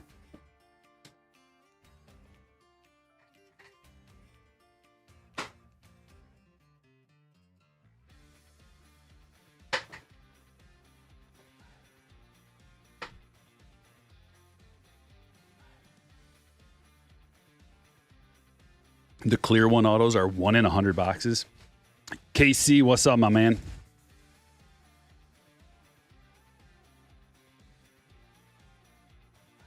KC, sorry I missed your member chat, brother. 17-month member chat. Who are you rooting for in the Home Run Derby? So out of everybody, the guy I hope to get, because with my buddies we do a draft. We pulled names out of a hat, and then everybody throws in a couple of fake paper squares that you can exchange for goods and services, and whoever wins, But I'm hoping to get Pete for the three championships for Pete. I think he's the most likely. I haven't looked at the odds yet, though. Box number 1. Joey Votto. Dirty dirt relic. That's a gray dirt relic. Usually you see the white ones. To 199. Pulling up the proper sheet here. That one's going to Travis. Lucky Peter, what's happening? What you got in the cup? Water. Super boring answer. I could lie to you. Straight absinthe.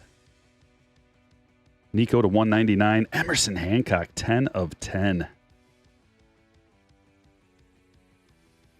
That's a beauty. See, he took his time with that platinum ink. That looks great. Wait a second. They did not just do this to us. It was a free one. So I guess we can't complain too much about a free relic. But that one's to 99 with the dual. And Lee. What do you think about putting Emerson? Gorgeous. No streaks.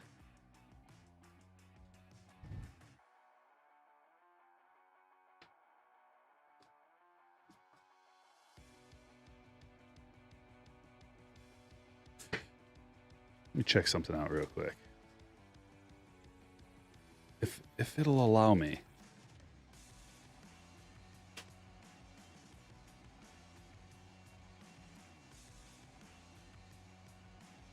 Oh, wow.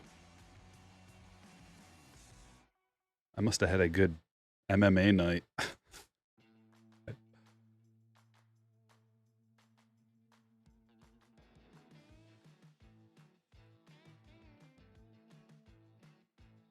Oh, that's why.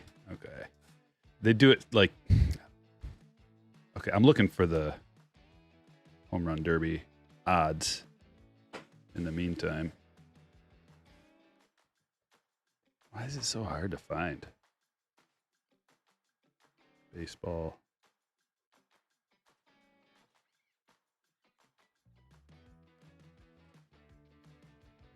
Just not going to show me? All right, fair enough.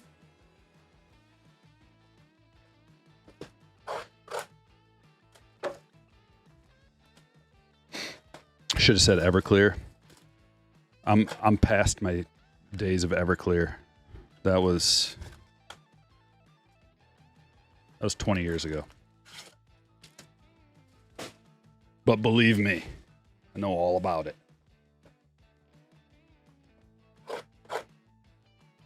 I know so.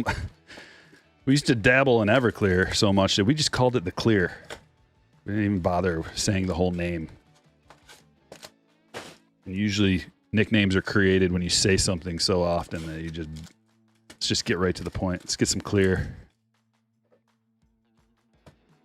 Nasty times. Ugh.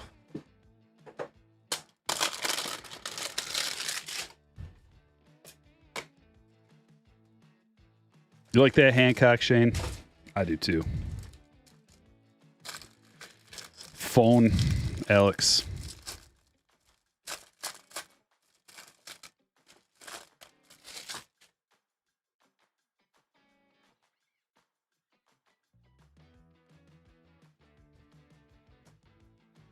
What?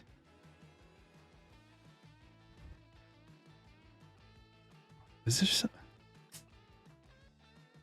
No. This is a dry box with only a rainbow foil.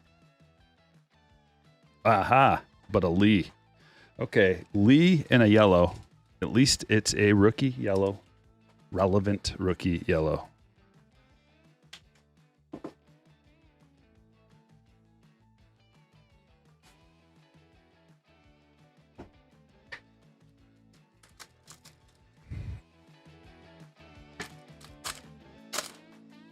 You can only find redemptions for the clear ones.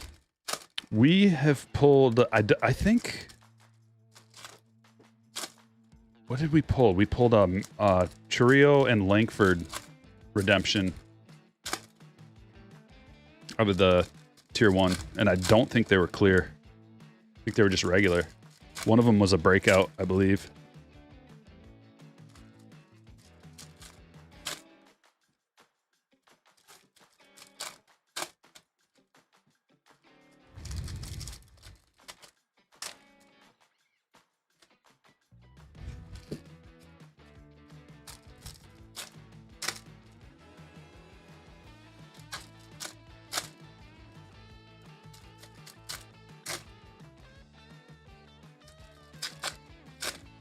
Has anybody ever dabbled in those Arcade 1 machines? You know what I'm talking about? I keep looking at them. Like every day. Thinking about buying one. Or 2 or 3. I'm in this process mentally of like finishing out my barn. And if I do that, then I want to buy some of those arcade machines, those arcade ones. And I'm looking at the X-Men one.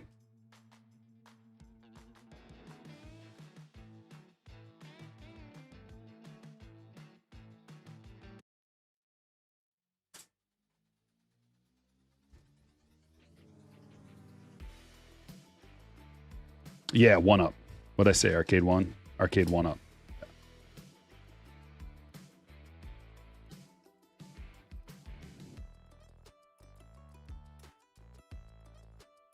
Marvel versus Capcom.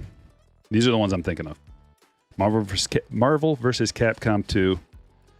The 4-player X-Men one. Around the Horn, Bryson Stott to $2.99.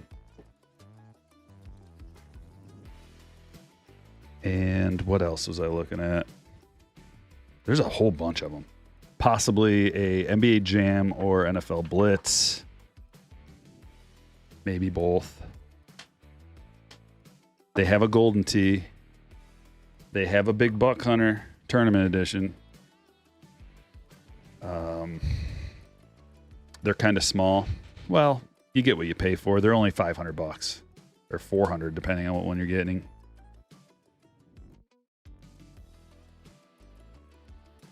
Because if you were to buy a real one, they're way, way, way, way, way more. To the point where like no reasonable person can afford them.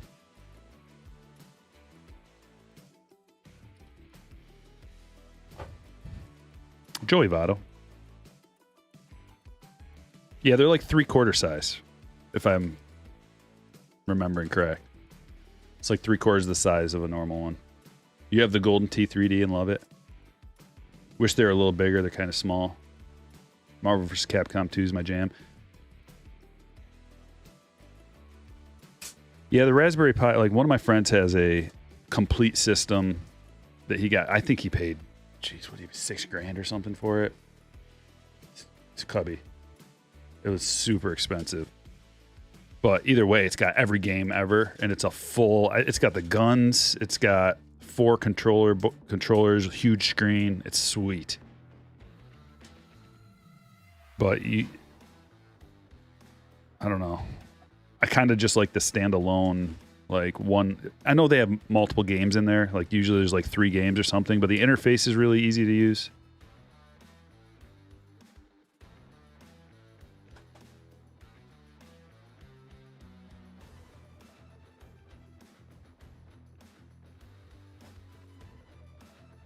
And to me, it just kind of seems like something fun to do when you're having a party. Just something extra to do. To $4.99.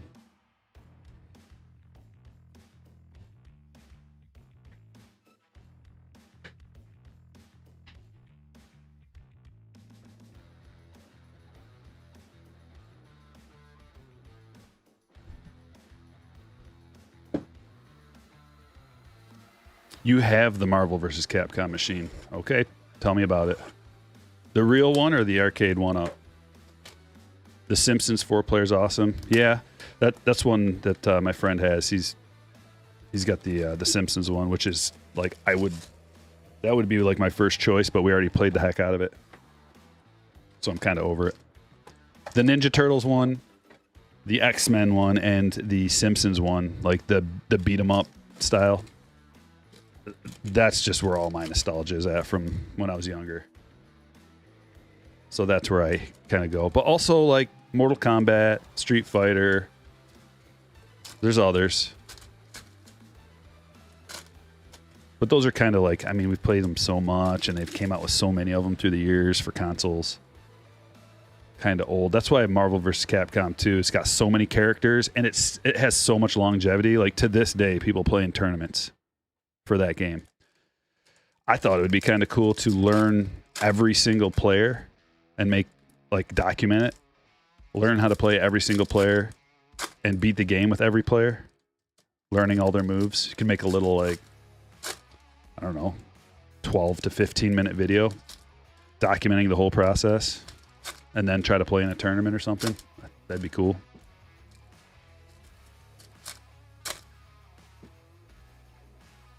AZ, afternoon. 4-player NBA Jam is awesome, yeah. Just the arcade 1-up, yeah. What do you say? What would you say, Lucky Peter? Worth it? Worth the buy? Especially that new Marvel vs. Capcom, the new one that they have, the 97 X-Men on the outside. Looks like it's like a little bit of an upgrade. There's an anniversary edition coming out with a whole gang of Versus games. That might be the play. Yeah, Time Crisis. They have that too, I believe. Yeah, they have Time Crisis. Yeah.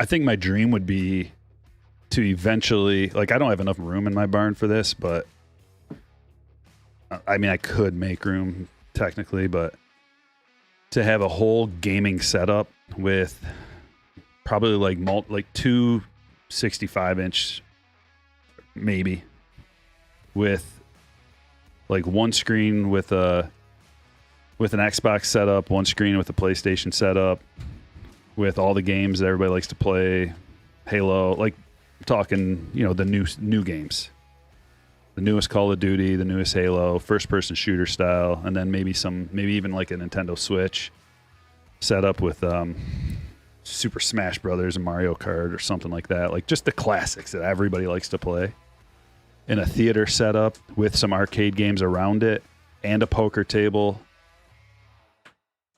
with a couple of big screens with all the games on. Bar. Everything. Jose Abreu, game used.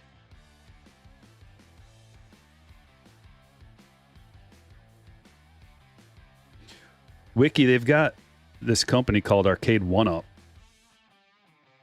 And they like remake the cabinets 3/4 size, and they're only like $500.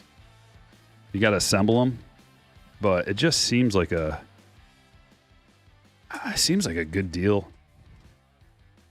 If you want the experience, like the nostalgia of playing when you're younger at the arcade, but you don't want to spend the thousands and thousands of dollars it would cost to actually buy the machine.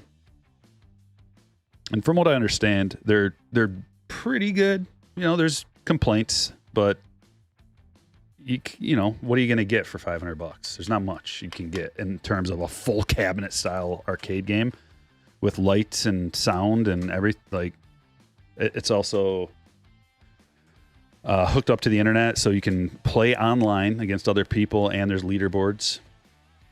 I think for $500, that's a lot of entertainment value.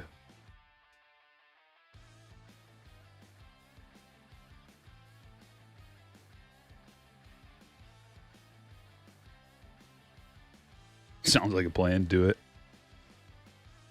First, it has to be a dream, and then you can make it a reality. So I'm in the dream part of it right now. I've already got the poker table and the big screen.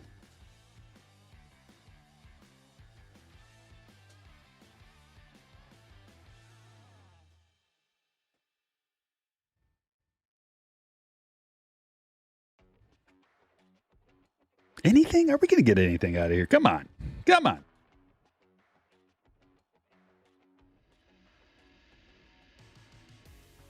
Oh, that was dry. All we get is a Abreu.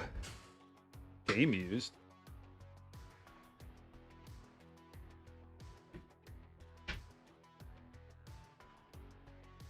Let's spice it up a bit. I bet you we get some kind of a case hit in this break out of these tier 1 boxes. Because we didn't get, I don't think we got a case hit in the first breaks. And I don't know if you get like one of those button relics or whatever out of every single case. I don't know if that either a button relic or a grip or a bat knob or something like that. It seems like that's a case hit. JRS says, pulled a heavy lumber out of a Fanatics yesterday. Jose Altuve only bought 2 of them. Sweet.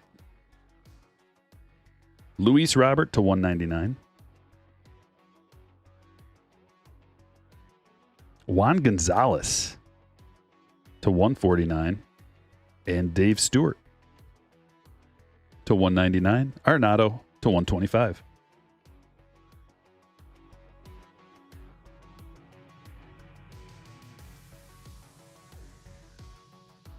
First pitch Bush. Yeah, there. Oh, is there a first pitch Bush auto? That I don't know. But that would have some value for sure. W.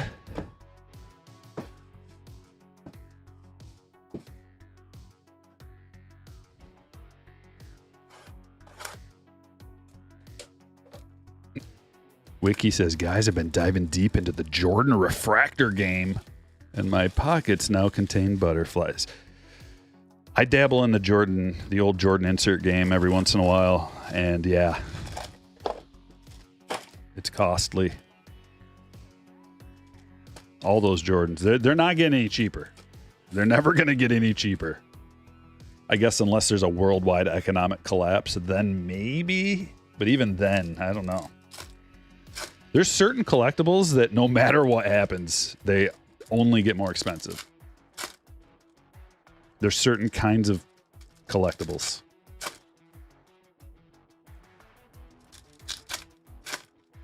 I guess if people are to the point where they're like, I'm not going to get dark, but I guess I can envision a scenario when they might not be worth as much. But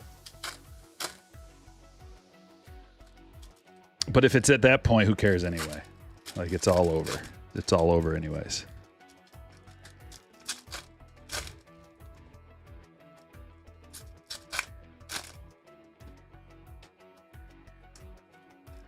Lucky Peter says, the only complaint is when you play as hard as I do, you start to fade the bottom panel where the fight stick sits. But they have fixed that with the new versions. You contacted them and they sent me a new one at no charge. Arcade 1UP has good customer service. I like to hear that because I read other people's opinions on that, and they said the customer service wasn't very good. But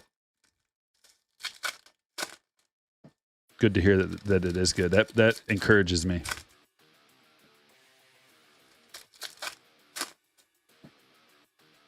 How excited are you about Topps Chrome next week? Oh, I'll be losing sleep. Don't you worry. I'll be losing sleep about it. I get so excited that I just can't stop thinking about it. And usually that's the day before release day. So Tuesday, I'll be like, it'll be swimming in my head all night long.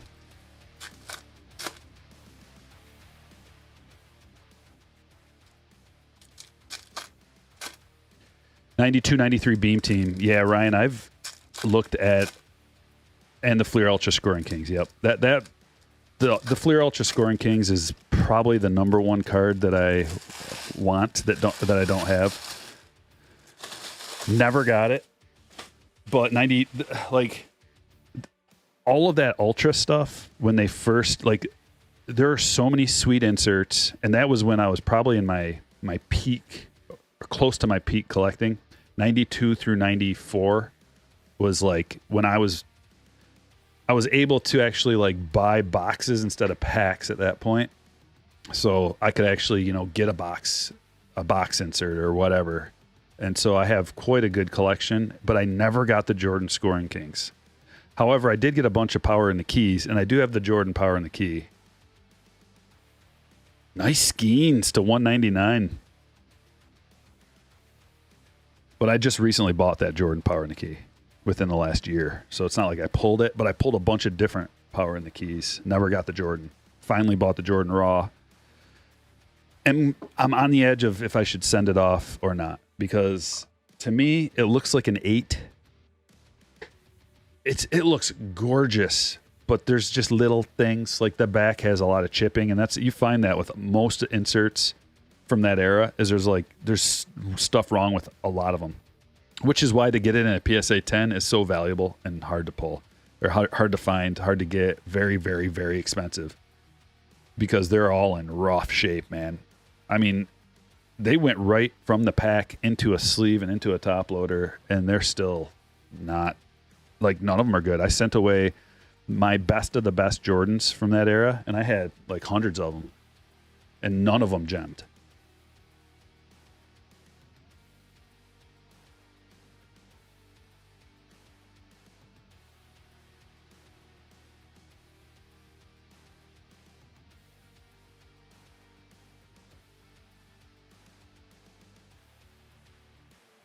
What do we got? What do we got? That's what we got. More Don. First auto going to Curtis.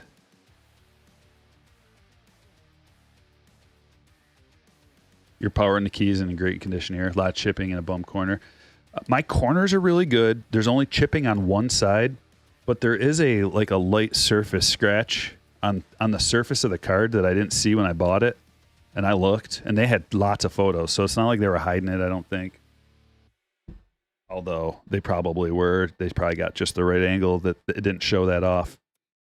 But other than that, it looks awesome, especially relative to a lot of the ones I've seen. A lot of the ones that are for sale raw have bum corners and are way OC. You can't really tell on the front unless you know what you're looking for the power and the key, how off center it is. But I'm pretty... I spent a lot of time on that card trying to find a good one, so I can look at it and tell if it's OC, especially on the back. I don't think they're as tough on the back, but you're still not going to get a 10. It's just one side, a little bit of chipping, enough to make it so it's not a 10 for sure. And then that little scratch on the front, which is only visible in the right light. It doesn't take away any of the eye appeal of it, but it's enough that they'll grade it down. That's a nice card. Dylan Cruz, Lunar Glow. Tough to get a good Lunar Glow. Only one per box. And we got a good one for Curtis.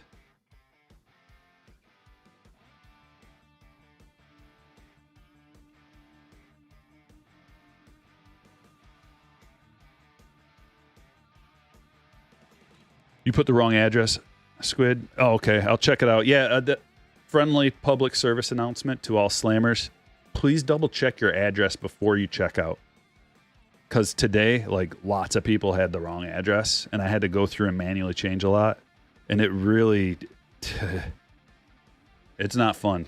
Because I have, on these days I do breaks, it's from the time I wake up till the time I go to bed, nonstop all day long. And if there's something that kind of delays the whole process and I got to go in and fix something, it's a bummer. So just double check your address, guys. Vargas to $4.99.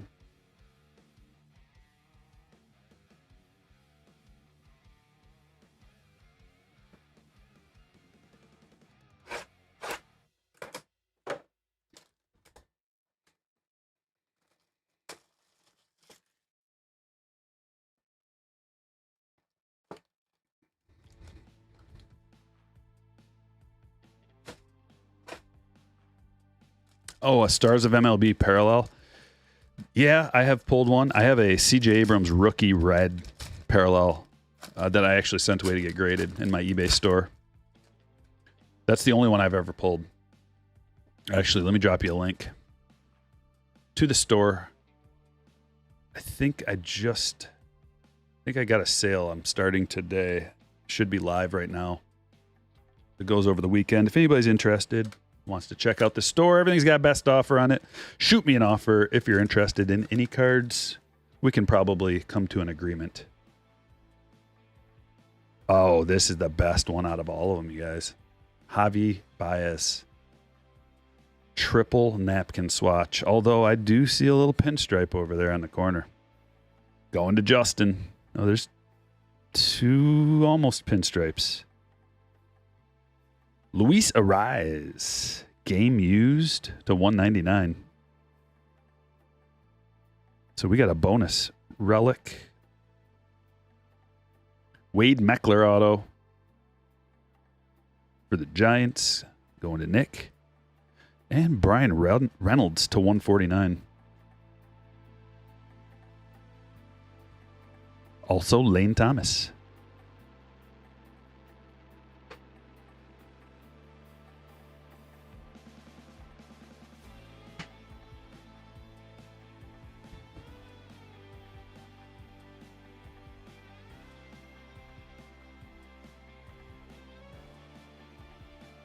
Michael says my Jordan Power Nikki got an 8 after all these years. Can't complain about that. No, I would say an 8 is like that's a pretty good spot to be. It's a pretty standard spot to be. Like if you get a 9, it's almost like getting a 10. And if you get a 10, it's like hitting the lottery.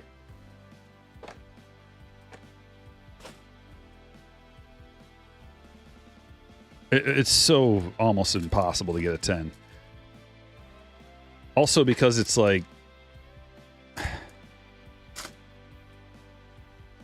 who was collecting back then? A lot of kids probably. It's a little different than today. The releases were like a little bit more affordable. This was right before the premium stuff started coming out. So most of the releases were all in the same price range. Relatively affordable, mostly kids.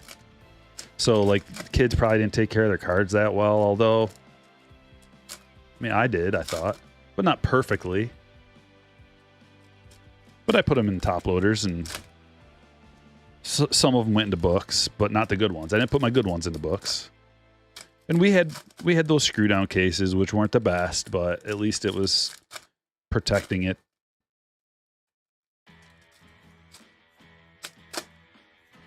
Dude, I was wondering the same thing, Hazy. I thought for sure they were going to have a baseball special, and I'll bet you next month they have a baseball card special with Topps Chrome coming out.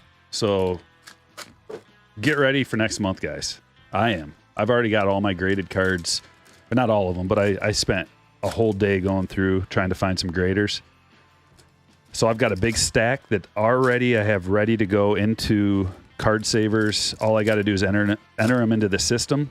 But I've been waiting to make that new PSA video for when the sale happens so that I can actually put the cards in that I'm sending away and show you guys the whole process. And I'll probably have another stack I can go through to show you like how I look for cards to get graded and then the process after that.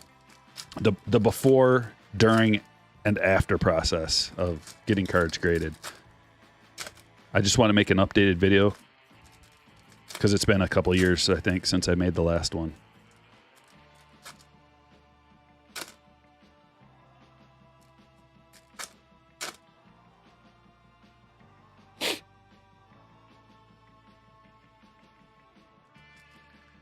Just missed a power and a key for 440.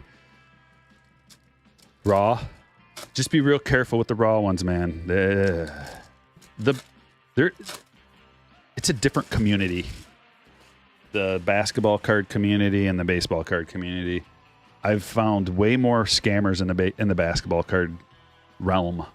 Scammers and like just dishonest type of people who are trying to make things look like they're not and give you something that you didn't ask for. And when you sell something, they try to scam you and say it came damaged and all kinds of stuff like that. So be careful with raw basketball cards. That's all I'm saying. Look at that. Wah, wah, wow.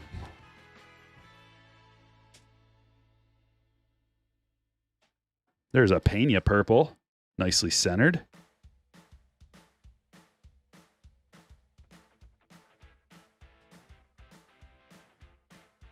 There's no way we beat that last box. I mean, we can. We can get an auto out of this box that beats that Julio. It would probably have to be a Julio or a Bobby, though. There's a Julio.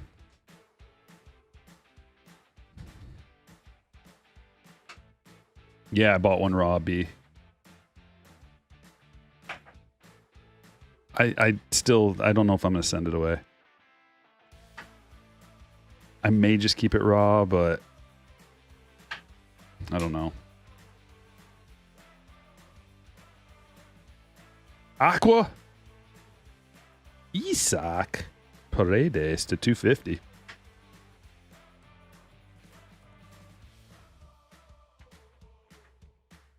You still have some old top loaders from a kid? Yeah, they turn yellow, and they're gross.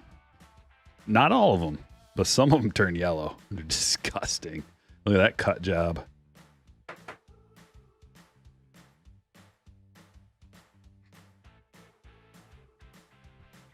That was one thing I did is I went back through and replaced all the top loaders on my Jordans.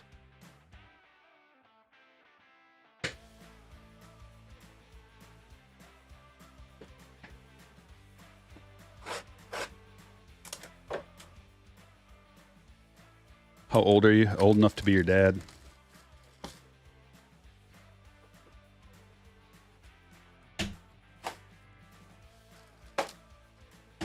You watch football or basketball? I watch football, but I don't watch basketball. I can't stand modern basketball. I tried, and it's just unwatchable. I get no pleasure out of it. Part of it is because the Pistons are so awful, but part of it is just the game has changed so much, and they just chuck and no D. They should just change the name of it from basketball to chuck and no D. Henry Davis to 199, game used. Zach Geloff to 149. And Juan Marichal to 75. Nice Mason Wynn, blue to 125.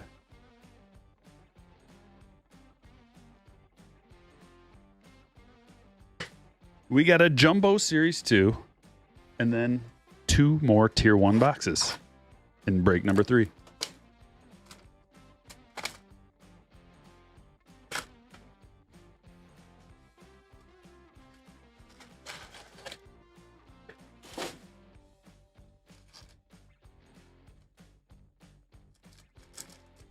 You watch the Bulls but hate them. If the Pistons were good, I would watch the Pistons. And then I might like have a little bit, you know, the flame might reignite because I used to be a big basketball fan. Imanaga, Eckersley, DeLuca, and a blue McLean. Plus, there's no superstars I can get behind. I don't like LeBron, so that doesn't do anything for me. Players I do like.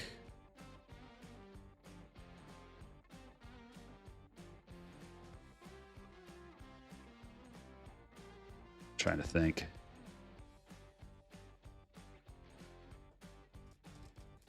Can't really think of any that I'm just like, yes. I used to like Russell Westbrook when he was putting up triple doubles left and right. Like Jokic is okay. I used to like the Joker when nobody else knew about him, and I was like all about it. But now everybody knows about him, and he's not a secret anymore. Mike Trout, Austin Wells. I got into basketball a little bit when Luka had a rookie.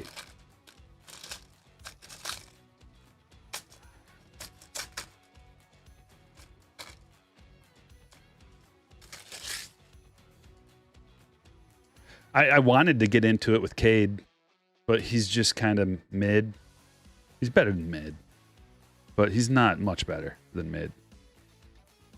He's all-star level, like Verge, like, I don't know. Not superstar, but all-star, because every team's got to have one almost.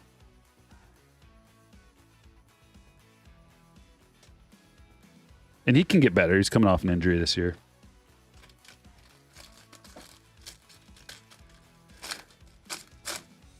But Cade's more of like an all-around kind of good player rather than like a superstar type. Black Auto. What is this? Look at this thing. Jonathan India, black autograph. Numbered to 199. That looks pretty good. I always like the red with black color scheme. I think it looks cool.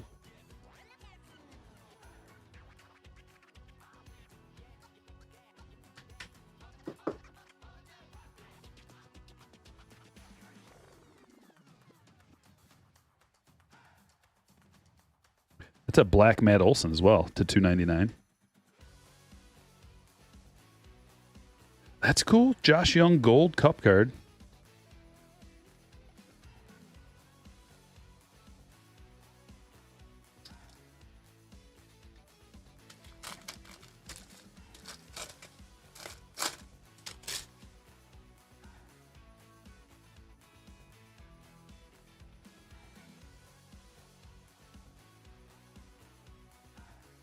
My fantasy basketball team this year was a disappointment too.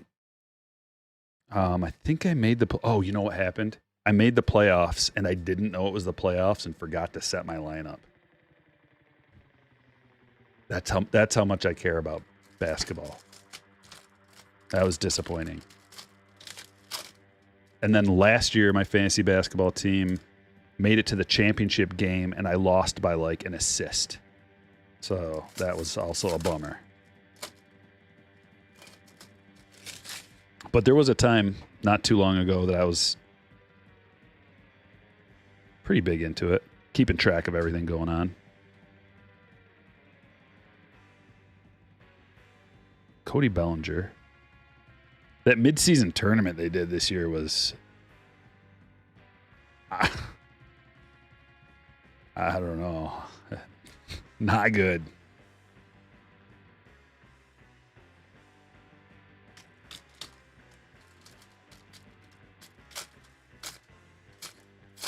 Yeah, I have Big Bad Benny. I opened up some of the Marvel, what was it? Marvel Metal Spider-Man.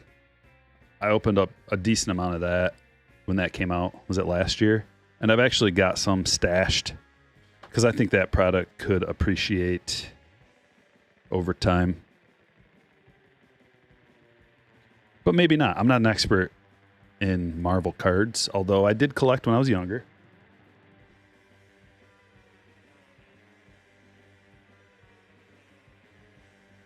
So I've got some from when I was a kid, and I enjoyed those. The metal.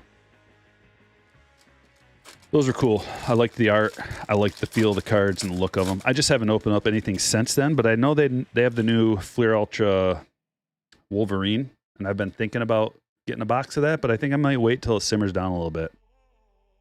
Because I feel like those cards are like all the other releases where they're really expensive at release and then they kind of fall off a little bit in price. And since I'm not gung-ho about opening it on release day or just like getting it right away, I don't really care as much. Jordan Westberg to $199. That is one of $199, which in our world, some people call that an eBay 101. Not me, though. I would never do that. But maybe Curtis wants to. And he can. Nolan Gorman, Rainbow Foil. Around the Horn Ellie. Let's turn to doing very well. Dabble in every sport for fantasy. Not hockey. But baseball, basketball, football, yeah. My friends have a hockey league too, but I just don't know enough about it. Like, I don't watch enough hockey. When the Red Wings turn that corner, which might be this year, or I don't know, it might be this year. When they finally turn that corner and they're like a playoff team, I'll probably get into it a little bit more.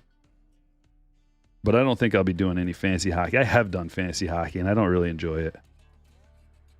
I just don't know the players. I don't know their names even. I know some of them, but not enough.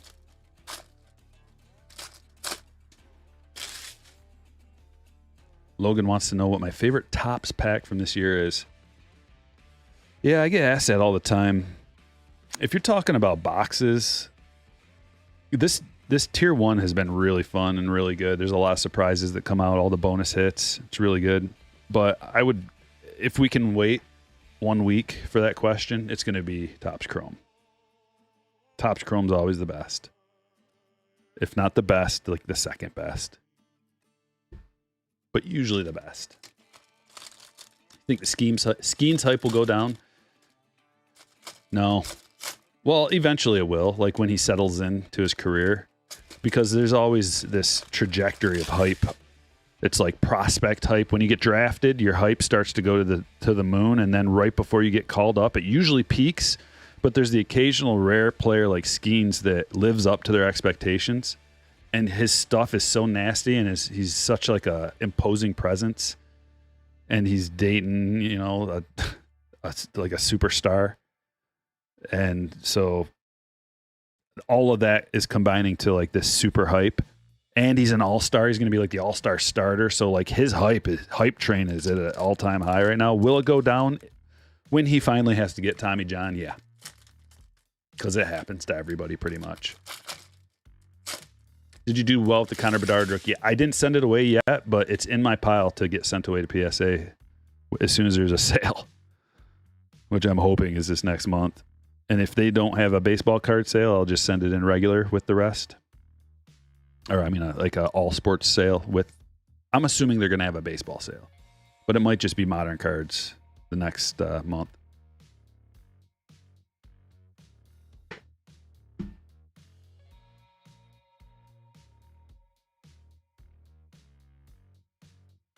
Big League better than Chrome? Well,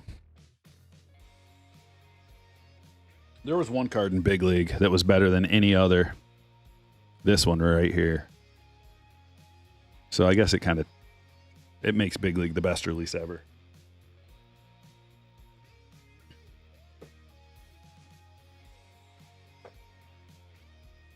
Come on. Case hit time. Let's see. Can't tell.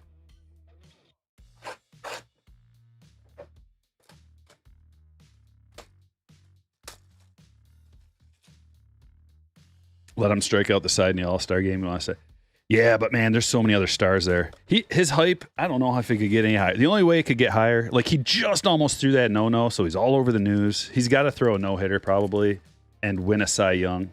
And the Pirates have to build around. He's that good. Where now the Pirates can just be like, time to add salary, time to compete. He's that good. Every time he goes out there, you're probably going to win. That's all there is to it.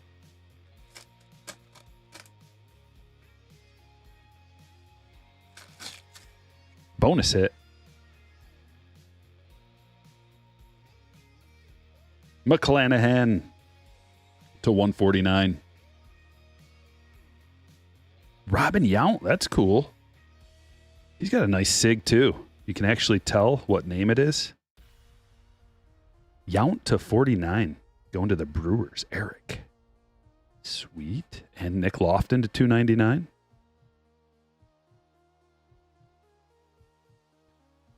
For Gilbert. Cody Bellinger. Dual to 99. That one's for Kevin. And Adley to 50. I like those black unis on the card. Like, they stand out. They look cool.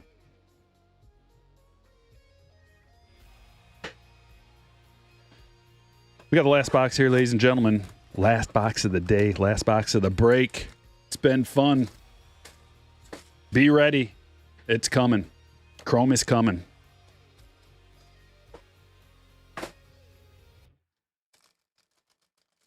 Yeah, it definitely doesn't hurt, AZ.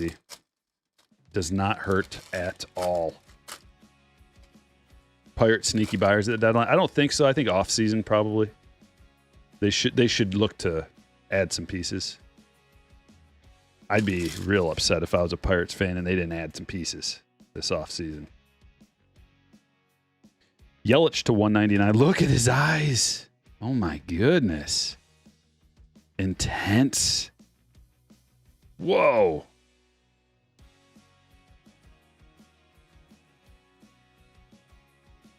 Joey Votto. 1 of 75. Another eBay 101. Hunter Brown to 99. And Shohei to 99. So it looks like we didn't get one of those crazy case hit types with the button relic or whatever. They must not come out of every single case. Maybe that, you know what? I bet you the silver, that Hancock, like we got the Hancock silver ink, that might be a case hit. considered a quote-unquote case hit.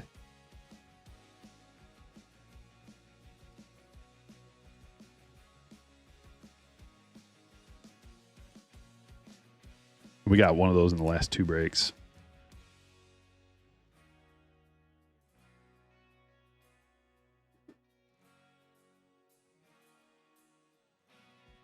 All right, we got 3 things to top load, and then we'll be ready to show you all the hits.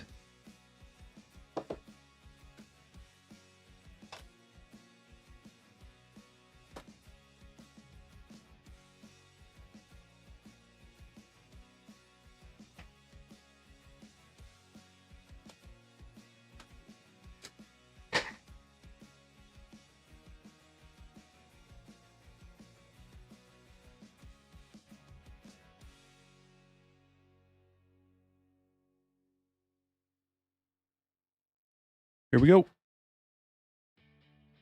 Nick Lofton to 299. Robin Yount to 49. Marischal to 75. Geloff to 149. Brian Reynolds to 149. Meckler to 299. Dave Stewart to 199. Nico to 199. Emerson Hancock, 10 of 10. Yellow Lee, Stott to 299. Blue Strider, Skeens to 199. Vargas to 499. Dylan Cruz, first Lunar Glow. Matt McLean to 150. Jonathan India, black parallel auto to 199. Major League Material, that's a game used, Abreu. Juan Gonzalez to 149. Jumbo auto relic. Mordon, first auto. Jordan Westberg, 1 of 199. City Connect swatch. Hunter Brown auto to 99. Joey Votto, 1 of 75. Jumbo auto relic. Shohei to 99. Yelich to 199. Bellinger to 99. McClanahan to 149. Adley to 50. Jesus Sanchez to 499. Bellinger Silver Slugger. Josh Young Gold Foil Cup. Matt Olson to 299. Mason Wynn rookie to 125. Henry Davis to 199. Game used. Jeremy Pena purple. Paredes to 250. Severino to 399. Josh Bell to 499 rather. Lane Thomas, Arenado to 125. Lee rookie. Arise to 199. Javi to 49. Luis Robert to 199. Joey Votto to 99. And a dirt relic to 199.